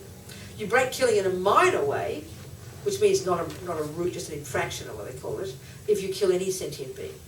Mouse, roaches, rats. And this is quite typical for Westerners. Quite typical, you know. Because we just somehow can't imagine not killing the lice and not killing the fleas and not killing... We just can't imagine it. So we've got to really think about it. We can discuss it. So the killing is that one. Then the next one is no... That's one of the body. The other one, the next one is called no lying, which means not speaking words that aren't true to deceive somebody, you know. So a major break of lying is you lie about your spiritual attainments. So we probably haven't got any. So best is to talk, not talk, period. It's very important to keep your spiritual practice quiet. You know, speak about it to your best friends who share it with you. Don't just rabbit on about it. It's very important. And you break lying in a minor way if you say anything that isn't true, you know, to deceive somebody. The third one is not stealing. Lama Zopa calls it not taking the ungiven. And you break in a major way if you take something of value to someone else, and you break in a minor way if you take anything that hasn't been given to you. And this, I think, these days with the internet is really quite difficult for us. Everybody steals movies. I was reading recently that some movie, I forget what it is, there's something like 680,000 downloads a day of one of these movies. That's what's called stealing, you know. I'm sorry, it's called stealing. Stealing music, stealing movies, stealing documents. It's so common now. So we've really got to be careful about this one. Really think about it, you know. So this one brings up a funny point. You know, whenever I go to a restaurant, I like toothpicks, okay? I usually have my own toothpicks. But when I run out of toothpicks, I go to a restaurant, and they always have toothpicks for free in the front, don't they? So this is the point here. This is a very interesting point. They are offering me the toothpicks, aren't they? So I could technically take the whole packet, couldn't I? So I don't break a vow, but I probably increase my greed. You understand my point? So a vow is one thing. So the fourth one is the body again, and it's here sexual misconduct. You don't take, and there's various ways. If you do a really strict reading of this, they're probably stricter than the Catholics, I tell you. Honestly, when you read the text in great detail from the beginning days of Buddha. And the whole point behind all of this is to control attachment, because attachment's the cause of all samsara. But of course we're a little bit sort of freaked out about sex, we think, whatever. So the main way the vow is given here, certainly it depends on who gives the vow, but I know when I give it, you're vowing not to cheat on a partner or to take someone else's partner. Do you understand? That's the main one. Is the Buddhist teaching on sexual misconduct, like you said, a lot more conservative? It can be interpreted if you read all the text in more detail. But this vow, normally, when I would give it, would be merely not to cheat on a partner. There are lots of... Yeah, because the whole point in Buddhism, the best way to live your life is to have no sex at all, actually. Why? It's a logical reason, not moralistic. Because attachment, Buddha calls this realm of existence the desire realm. He means, and desire is another word for attachment. So this realm of existence, look at it. What's the main cause of it all? Is attachment. It's attachment. And the biggest one of all is attachment to bodies, isn't it? Surely. Unless you love cakes better than bodies. But mostly the biggest bliss is from contact with bodies, isn't it? Do you understand my point? So the most primordial attachment is to bodies, which is called sexual attachment. And of course we make that a special big deal, almost like a religious, I mean, it's considered like a sacrament if you're a Catholic. But God made us a special gift of all this bliss, But Buddha says it's all attachment, baby. If you hear the teachings on how, according to the tantric teachings, of how you die and then how you get reborn, it's hilarious. Freud would have loved it. I tell you, really. But it really indicates this whole point of Buddhism, that we're living in a realm created by our own desire, our attachment. So what causes us to even get reborn is this: you're in this intermediate state from having died, driven by the motor of attachment, it's the craving for another life. This is what propels us, craving frantically, instinctively, and when you're dead, and you're in this intermediate state, like a dream state between lives, and you're just driven by this frantic craving to get another rebirth. It's just completely instinctive. And then you see your new mummy and daddy having sex, and you run. You're driven by powerful sexual attachment. They say you're going to be born a girl, you're attracted to your daddy. And then because when you get there, 1 second later, when they're having sex, all you see is the sex organs, and it freaks you out, and then that you die in the intermediate state, and then you zap into the new womb, off you go. So it's attachment that causes you to even run into the new womb.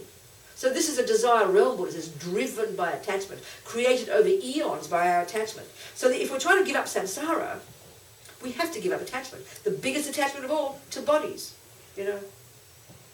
It's not to do with procreation or anything, it's just to do with craving, desperate attachment. So the best really is to go off and become a monk or a nun and go to the mountains. But 99% of us won't do that, so. So at the very least you control your attachment. And the only reason, and that's why it's so important to hear it this way, it's so heavy for us to hear controlling sexual attachment, and feel like someone's telling us we're naughty and sinful and get all guilty. It's got nothing to do with this, it's reasonable. People completely appreciate how it's sensible to control your attachment to alcohol or food. But as soon as you say control your attachment to sex, maybe now we're appreciating it more. Now there's sex attachment to having sex, isn't it? People have groups like AA and things, isn't it? Because we can see it's a mental problem. It's a really serious, terrible problem. Attachment is a terrible, terrible, terrible suffering. I remember hearing about one guy who would go to these groups, and he said he'd be jumping on one girl, having sex with one girl, and already he's thinking of the next girl. But this is how attachment works. When I'm drinking my delicious cafe latte in the morning, which I anticipate the night before, you understand my point? You think about it, your delicious coffee, because I don't like coffee at night, and then I make my delicious coffee in the morning, exactly how I like it, or Sharon makes it this morning, she's very kind, does it exactly how I like it. The right colour coffee beans, the right grind, the right temperature for the milk, the right amount of honey in it. I have honey in my cafe latte. And then you're really hungry for it, aren't you? And you take the mouthful. Look at your mind. What are you doing? You're hungrily anticipating the next mouthful. And then even when I notice my mind, I'm hungrily anticipating another coffee after this one. And I haven't hardly finished, hardly begun it. This is the energy of attachment. It drives you like a maniac forward. It runs the show. This is the second kind of suffering, the subtler one, suffering of change. And we just hardly get to see it. But we can see the depth of this bottomless pit of craving always for something more. And this is the gross level of attachment. Forget the attachment to reputation. Then we'll understand why you should control your energy, not jump on another person's partner, not sleep with whomever you like, or do other things that increase attachment. It's logical, it makes sense. But this is why I keep trying to stress, don't hear it in this guilty, fundamentalist way, which is how we think of morality. Someone said I shouldn't do it. That's got zero to do with it. When we understand whatever we do produces me, then it makes sense to us. But we have to see our minds, to see what attachment does to us that causes us suffering. Very hard to see. So the fifth one is no alcohol and drugs. Basically, the point behind this is the whole one of attachment. There's always that hilariously ridiculous story I like to tell about this monk who visited, they always teach about it in the labyrinth. Some monk visited some woman. It's the dumbest story I've ever heard. And it always shows how girls are the problem. Girls are naughty, So this woman wants this monk to kill a goat, have sex with her, or what was it? Drink alcohol. And I don't, why he just didn't say, see you later, lady, I don't know. But he tried to make the poor girl happy, and he decided he'd better drink the alcohol. Well, of course, he jumped on her, had sex with her, and killed the goat as well. So they always quote about how alcohol's the cause of many problems. And we all know that. I mean, when you're out of your... No, I mean, marijuana was my drug of preference. And I know when I was out of my brain on marijuana, I mean, I was like a maniac. I'd get killed and kill people. I mean, you do the craziest thing, you have all these trips, you know. So it's clear that anything that just completely loosens your senses causes you to be berserk. I mean, look at the murders and rapes and dramas that go on this earth. Why, you know? Because of attachment. It's unbearable. So it's obvious to control attachment is obvious a very powerful practice. And so these vows, and also the crucial thing about vows is they're all about behaviour. The mind propels it, but they're all only about behaviour. Vows are necessarily about behaviour. Because behaviour is on the basis of what's in the mind. And the reason to control behaviour is to control the mind. Of course. So no killing, lying, stealing, cheating on partners or someone else's, and drugs and alcohol. But you can take any or all of these, you know. You can be like the people in Moscow when I was there 10 years ago, and they never paid taxes and they all therefore lie and steal. So they had this serious discussion about lying and stealing. When it came to taking the vows, there was complete silence. When it came to lying and stealing, they didn't take either of those. So anyway, so now you can ask me some questions about the vows, which come along after refuge. And depending on how Geshe-la does it, I don't know if you ask him and request, then he might not give the vows initially. That's up to him to know. Yes. Yes, we can. If attachment, you said, is a bottomless pit, Yeah. how do you... Get rid of it. Yeah, I mean, I'm moving to a mountain and becoming a nun, I don't think. How can that help? Well, I know probably that will help. Sorry, what, darling? How do you, if attachment is a bottomless pit, then how do you... Is it just recognizing the attachment? No, that's what we're talking about here. Okay, I hear you. I get your point. So the crucial point is missed, and I haven't made it strong enough. That's why junior school level of practice. High school is be your own therapist and look at attachment. But if behaviour, if what you do with your body and speech expresses your attachment, doesn't it? Right. Would you agree? Yeah. Fulfills the wishes of attachment. So obviously the first level of practice is control your behaviour, which is what the vows are about. That's the point. Can you see? Yeah. That's the point. So how do you work on attachment? Control your behaviour. Don't stuff the cake in. Don't jump on 17 different boys. Don't lie. Don't steal. That's the point, baby. Then you've grown up enough to now get to high school, and now you can start meditating and seeing your mind and changing attachment itself. It's much more advanced. All right, second, Do you see the point? I do, I guess. Good. The second question is, what do you consider a lie? Like an example. Sorry, darling. What do you consider a lie meaning? Saying something that misleads somebody and the wish is to deceive them. And it's usually self-centeredness. It's usually for an obvious self-centered reason. When I said to that nun, yes, of course I pray to God, that's not a lie. I mean, it is technically a lie. Actually, it's technically a lie. And at this first level of vows, there's no wiggle room. So technically it is a lie, but in my mind I sort of try to say it and thinking it's like God is Buddha, you know? Right. It wasn't to deceive her. But Right. technically it is a lie, because it's something not true. Right. But so we've got to be very cautious with our words. And then the thing is, lying doesn't mean speaking everything you think. It's not a lie. You know, you could say lie by omission. If you purposely don't say something and you mislead somebody, it's not technically the same as a lie, because a lie involves speech. Right. But you should discuss it. You've got to discuss it and look at it, you know, see the point behind it. And my third question, Yeah. Is there ever a exception in any of the vows, meaning like your intention, like killing, self-defense, putting down a pet? No, okay, this is where, okay. I know In that. this level of teachings, this prati moksha vows, it's in the teachings, as you must know from studying the teachings a bit, you've got two different levels of Buddhist teachings. Basically, you've got the Hinayana teachings. You know about that? No, No, you don't. You haven't heard these teachings much? No?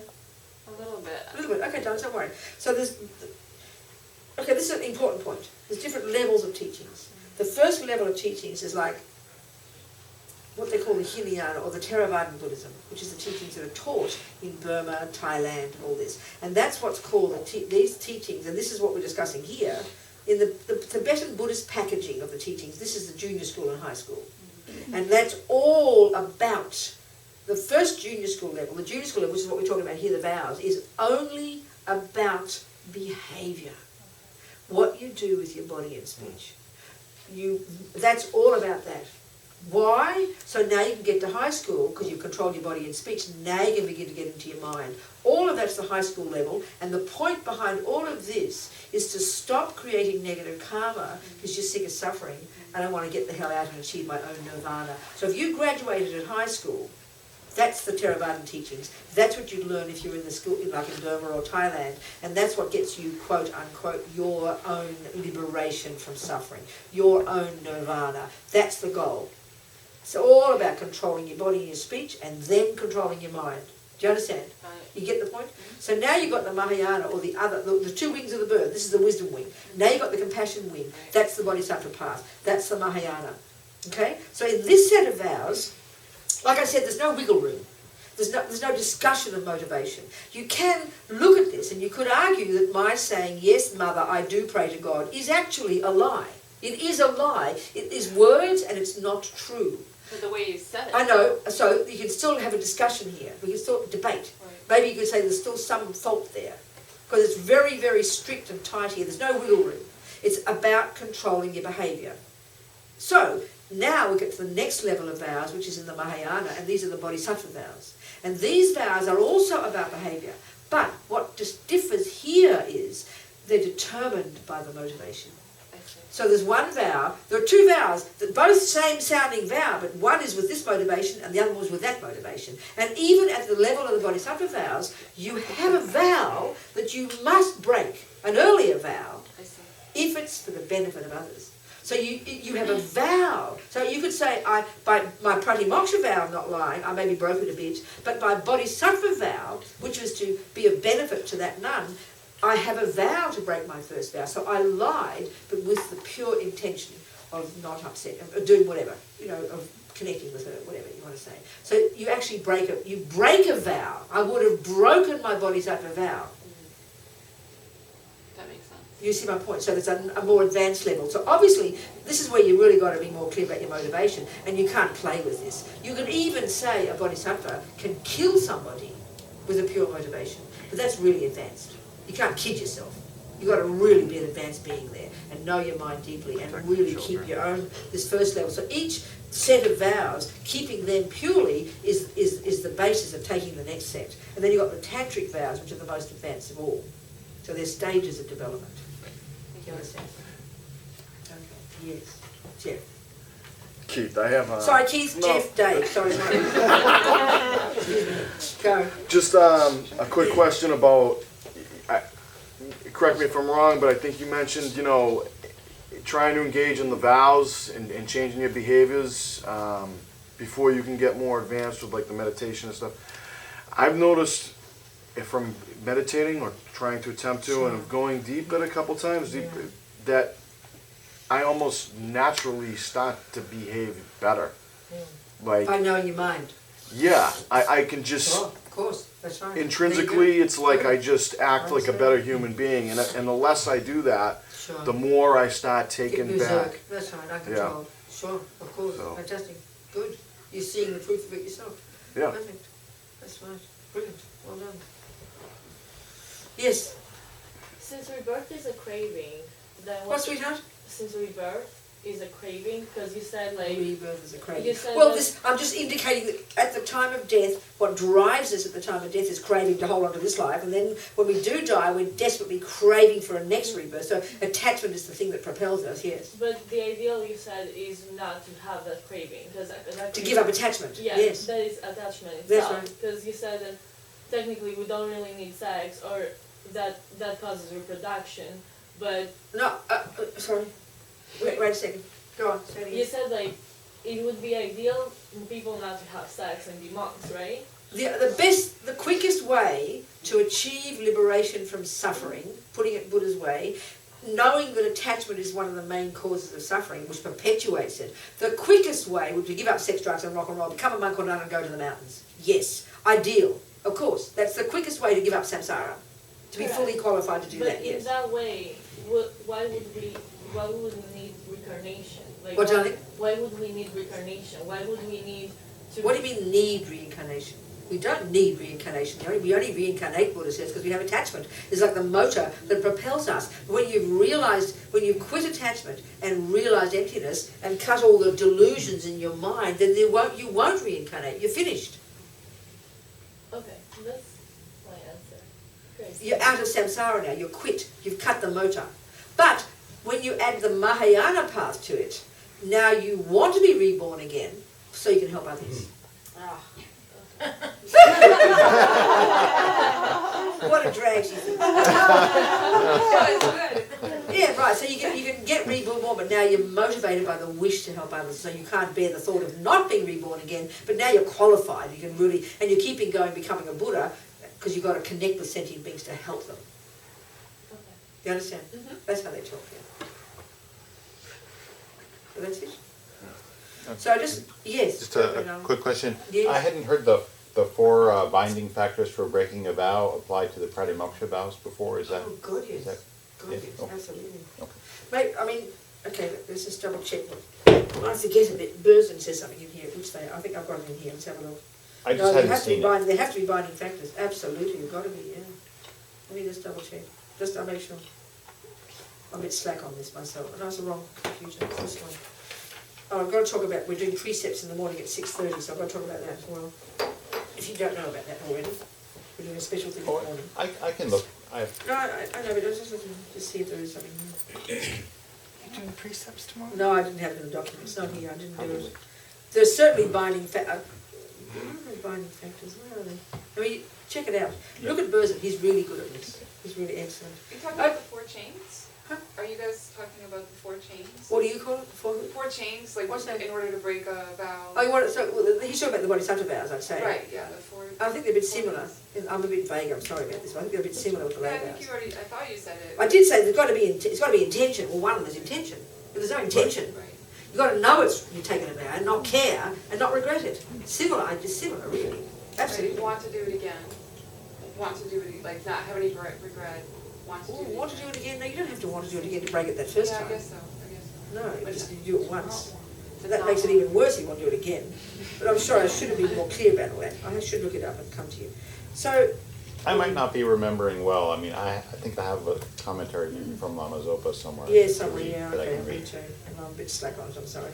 So, listen, 9 o'clock, we're doing okay, got to go. So here, tomorrow is a special day in the Tibetan calendar. It's, I'll tell you, it's the lunar calendar. It's, tomorrow is, what day is it? Tomorrow is the 20, okay, it's the 24th of the Tibetan month. That may probably mean there's no 25th. Yeah, oh, there is a 25th. So today is, Friday, yes, 20, Lama Tsongkhapa Day. So it's the 25th, which is a potent day in the lunar calendar, and it's a day that we celebrate. It's like a saint's day, you know, and the saint in this case is Tsongkhapa, the 14th century lineage Lama of ours. Where is he up there without his hat? All got their no hats, these blokes. What happened? Is he over there? No. No, he's to your left. Oh, there he is, with a hat, with a pointy hat, right? He's in Yeah. the middle.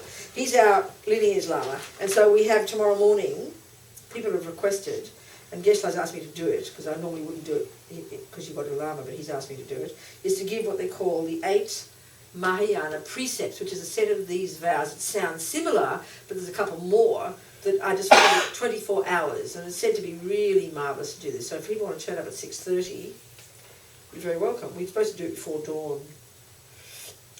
And yeah, so we do it, it'll just be short, 6:30, we do the precepts, and then do a little meditation or something, 6:30, and then tomorrow night at 6:30, we do a Lama Chirpa, Guru Puja, prayers and bells and ringing and food and things, whatever, like a party.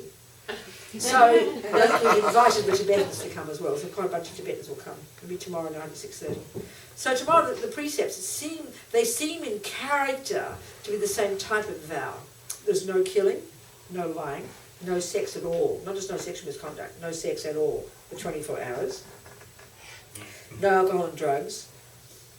Stealing, those 5, plus some secondary ones of you can have 2 meals want breakfast and lunch before noon. The last mouthful should be in your mouth before noon. And no meat, onions, garlic, eggs. And the whole point behind all this is the food that's said to energize, you know, the senses, and meant to be a day of 24 hours of subduing the senses. The Hindus are really big into this. So in this particular day, we vow not to have that kind of food. And after noon, you don't have any solid food at all. You have drinks and things, but no solid food. And then there's no sitting on high beds. This is very Tibetan. But the point is, you're supposed to be humble, you know, because beds mean seats. Because the higher the seat, the higher you are meant to be. So you're supposed to be sort of humble. So but we don't think of high seats in that way. We get the meaning of it. And the other one is no listening. Don't play music. I suppose it best is not to listen to music, and don't wear any jewellery or perfume. That's the 8th vow. So it's meant to be a 24 hours of subduing your senses. Ideally, it's best to be, you know, do a day of meditation and practice. But of course, if you go to work, that's fine. And that's at 6:30. We do those 8 precepts. So anybody have any questions about that? How long will the ceremony take? Oh, probably very short. 30 minutes at the most. 30, 40 minutes. The normal thing is you should take it from somebody, which gives you the permission to then do it yourself. So again, this one of, you know, strict reading of anyone who, this Lama's Opus reading of anyone who gives you any vows at all, lay vows, 8 Mahayana precepts, refuge, all these, that person should be somebody you at least can feel respect for and see them kind of as the Buddha, you know. And if you don't want that, then you don't come tomorrow morning. You've got to decide whom you take these things from quite seriously. Or if you feel like if you've taken precepts before, then you can just come and do the precepts. It's okay. You can do that if you've taken them before. Am I confusing here? Am I being confusing? Are you clear what I'm saying? Mm-hmm. But if you want to take them for the first time, that means you're going to be taking them from this person here, and you've got to choose to do that, not just to take them from anybody. You've got to decide. Are we communicating? Mm-hmm. Okay. Last question. Yes, we have. And I'll make this one a lot easier. Good. Earlier you had offered a copy of the book. Yes, I was just wondering. Yeah, so just email. What's the best way to email the centre? What's the quickest? Email the centre and put on in the subject, put Refuge book. And then anybody who gets it, I'll send you this PDF and you can send it to people. You have a couple in the library also. What's that? The bookstore, there's like 3 in the bookstore. No, but the one I'm discussing here, not quite the same, but different. So this is teaching. This is extracted from Alex Berzin and some of Rinpoche's. I can, so anybody who emails. And there's certainly something in the bookstore you can definitely take as well. It's true. What else, folks? Yes. From the perspective of having a rebirth, yes, one's mind and consciousness, yes. Does your mind have a gender? No. This is the point that Buddha makes. By the time, you know, the way they describe the death process, certainly in the esoteric teachings in Tantra, it's very clear from that description that, you know, what's your name? Tom. Tom. There's this package called Tom, an American, you know, all the labels we use, white, male, whatever other labels you want to use, you know, person. Of course, very strongly the sense of a self that we have is defined in these terms, isn't it? I mean, it's very interesting, the way we think of ourself. You know, and then of course we tend to think that self is, people who do even think of reincarnation, even can't think of becoming a girl if they're a boy, because we think of the self, we define ourselves in a very clear way. I remember in a prison one time having a discussion happened to be on the East Coast, well here we are on the East Coast, and it was up north, south, Virginia, that's right, and the group happened to be mostly black, okay, and we were discussing karma. And all these guys were very serious practitioners, and all their middle name was X, and they were really looking into who they were and their identity and dealing with themselves in prison and becoming better human beings and blah, blah, blah. It was a wonderful meeting. And then one of them they heard the teaching about karma, and he looked, and it was like this silence. He said, "You mean I could be born a white man?" So it really struck at the very core of his sense of who he was. Because obviously in this country, if you've suffered in terms of being a black person, you've got to define yourself in terms of a black person. Of course you do. We all do this very strongly. So we tend to then extrapolate that and assume in my bones or in my being or my mind is a white person or a black person. And actually, I didn't want to joke, but I didn't tell him he could be born a white woman. And that was interesting. I then did my research in prisons, and I would ask these guys in prison, and including among the black and the white, and you'd think that in this country race is pretty powerful. Everyone I asked said that the gender was more powerful.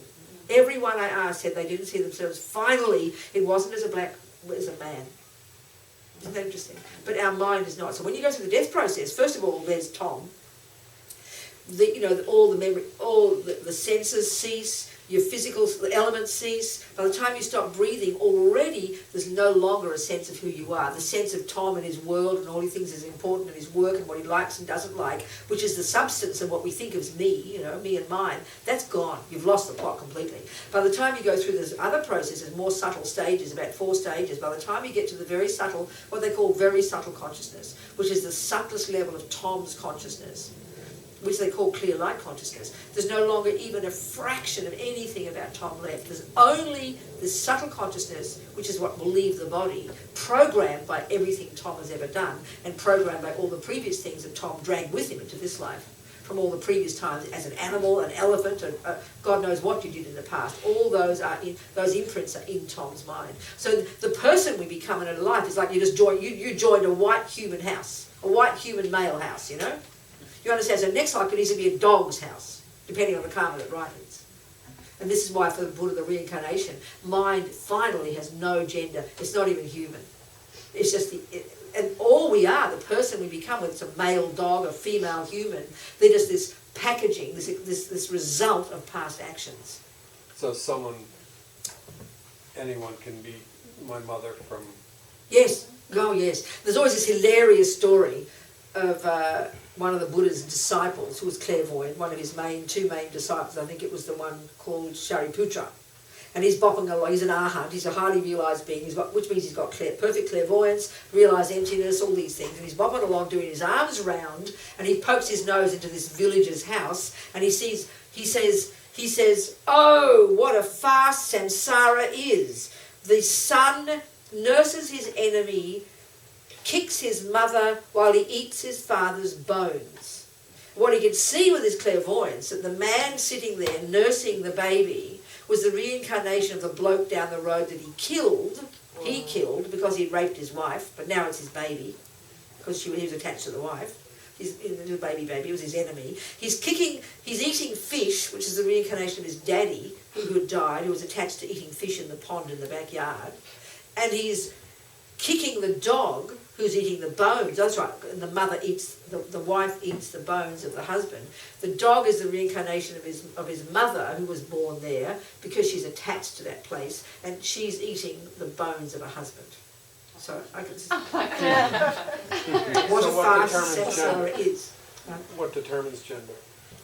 It's karma. Literally. Okay, let's analyse. It's very fascinating, isn't it? Let's analyse what gender is. If we analyse it, and now it's very fascinating, all the gender studies business, people are coming up with brand new variations. But the old-fashioned one of a boy and a girl, And so we can see if we analyse over eons of time, Buddha would say over eons of time, from eons before this planet, this is not our view of history at all, human is a type of mind more than anything. It's simply a type of mind that has lots of options to make choices, and intelligent and wise and compassionate, and that's the best mind to have in order to get any decent point, in order to become enlightened. Then you got animal minds and different kinds of minds, okay, and they're mainly again determined by the mind. That's one thing. So, eons ago before this planet, according to the Buddha's teachings, a human mind was a much more subtle mind, and the physical environment was more subtle because there was no gross delusions like attachment or anger or any of those. The energy, the physical energy, and they describe this in great detail in the tantric teachings, were made up of the 4 elements. And so there was no gross elements at all. We had this subtle physical energy of light bodies. And they lasted a long, long time. So there's no concept of male or female, because there's no concept of the gross senses. So over eons of time, delusions began to grow slowly in the mind. The delusions were there, but they began to manifest. And then that gradually grew the physical energies into boys and girls with dangly things and holes where they fit. Let's face it, God didn't make us girls and boys. We made us girls and boys. We created, due to delusions, powerful attachment. That's why the old-fashioned view of attachment, a boy for a girl, which we're making more complicated now, you get my point. is the fruit of attachment from eons of time, of practicing attachment. And attachment in its nature is attached to something out there. So we literally over eons, karmically, have created the cause to be a boy, which is labelled, you know, with a deep voice and a flat chest and a long thing here, and all the drama we build around that. And then the girl is on with the hole where the long thing fits. I mean, you get my point?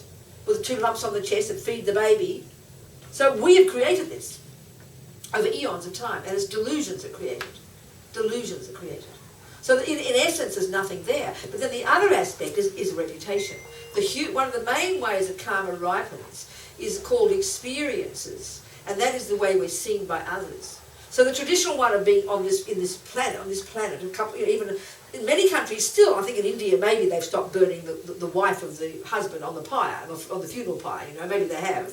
But the traditional one of male and female, we see it in historical terms, we see it in good and bad terms, isn't it? I mean, only women, when did women get the vote?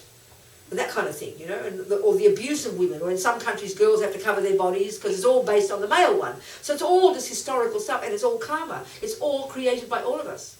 When I first met the teachings, I'd been a radical feminist. I mean, I'd been all into the boys first, then I became a communist, then a black politics, then feminist, and then I chucked out the boys and got girls and became a radical lesbian feminist. So I remember when I first heard the teachings, when I got myself distracted there. Oh yes. I was shocked when I was among all the Tibetans, the Tibetan Buddhists, and boys sat in front of the girls, and the monks were superior to the boys, and the nuns, that kind of thing. And I realised if Buddhism was going to be valid for me, I had to find something in there that if it was just truly patriarchal, how could I be a Buddhist? I'm a girl, you know. But then I heard about the teachings of karma, reincarnation, all these things I'm saying now, and it was clear to me. It's just karmic. It's historical. It's place and time. It's culture. It's all only culture. And what's culture? We all create it. We create the cause to be a person in a certain life who's considered superior, and then there's a person down there you look into as inferior. Race is the same. There's nothing inherent in race. There's no black mind. There's no white mind. It's just a cultural packaging. And because we've got this massive karma, because we all work socially together, we see each other in different ways. So in one country to be black was the highest, the next country to be black was the lowest. One country when, you know, you read about, I remember recently reading on YouTube, looking at some music, some of these Gregorians, this amazing German composer of the 10th century, this amazing female saint who wrote music and books. She was a really high dude, you know, but put her in some other country 100 years later, she would have been, you know, killed at the stake. So all of that is just cultural and historical. And who creates it? We do, collectively. Do you understand what I'm saying? Yes. That's the Buddha's way of putting it, you know. But in the end, mind is none of them. And that's why we can get enlightened. That's why finally an enlightened mind is a mind that's completely devoid of all the nonsense. And we can become exactly who we like then, truly for the sake of others. It's got no longer any kind of cultural stuff, you know. Yeah. Yeah. Time to go. 9:05. Yes? All right. So see some of you at 6:30 tomorrow. And I should sell it to you, shouldn't I? You create masses of merit by keeping the 8 Mahayana precepts for 24 hours. Huge. You can go to sleep all day and you create so much merit. Lama Zopa would rave on about that. And of course, it's meant to be, because it's Mahayana, it's meant to be based on compassion. Okay? The wish is to do the 8 Mahayana precepts for the 24 hours, to create so much virtue, to put so many powerful karmic imprints in our mind, to purify our mind as well, that's what vows do, and to help us kind of get, you know, put a few atomic bombs on the delusions. So it kind of helps, it's useful. So maybe see some of you at 6:30. All right? So we finish with a little prayer. Thinking, here we've been a couple of hours, you know, as many thoughts as each one of us has had, as many seeds each one of us has planted in our minds. So we think, how may we nourish these seeds from this moment forward. Continue to use tools that will help us develop our amazing potential so we can become a Buddha, so no matter how long it takes, so we can be of infinite benefit to all the suffering sentient beings who are all together in this insane asylum that we all live in, you know. And if we don't do it, who will? Thinking this way, the courage of the Bodhisattva.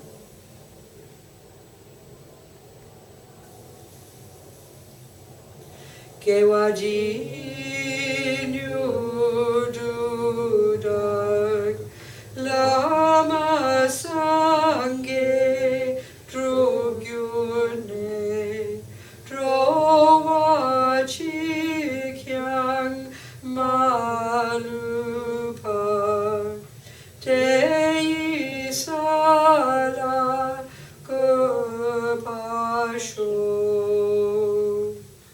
Jangshub Semchog Rinpoche, Makie Panam Ke Gyuchi, Kie Panyam Pa Me Payang, Gong Ne Gong Du Gavasho.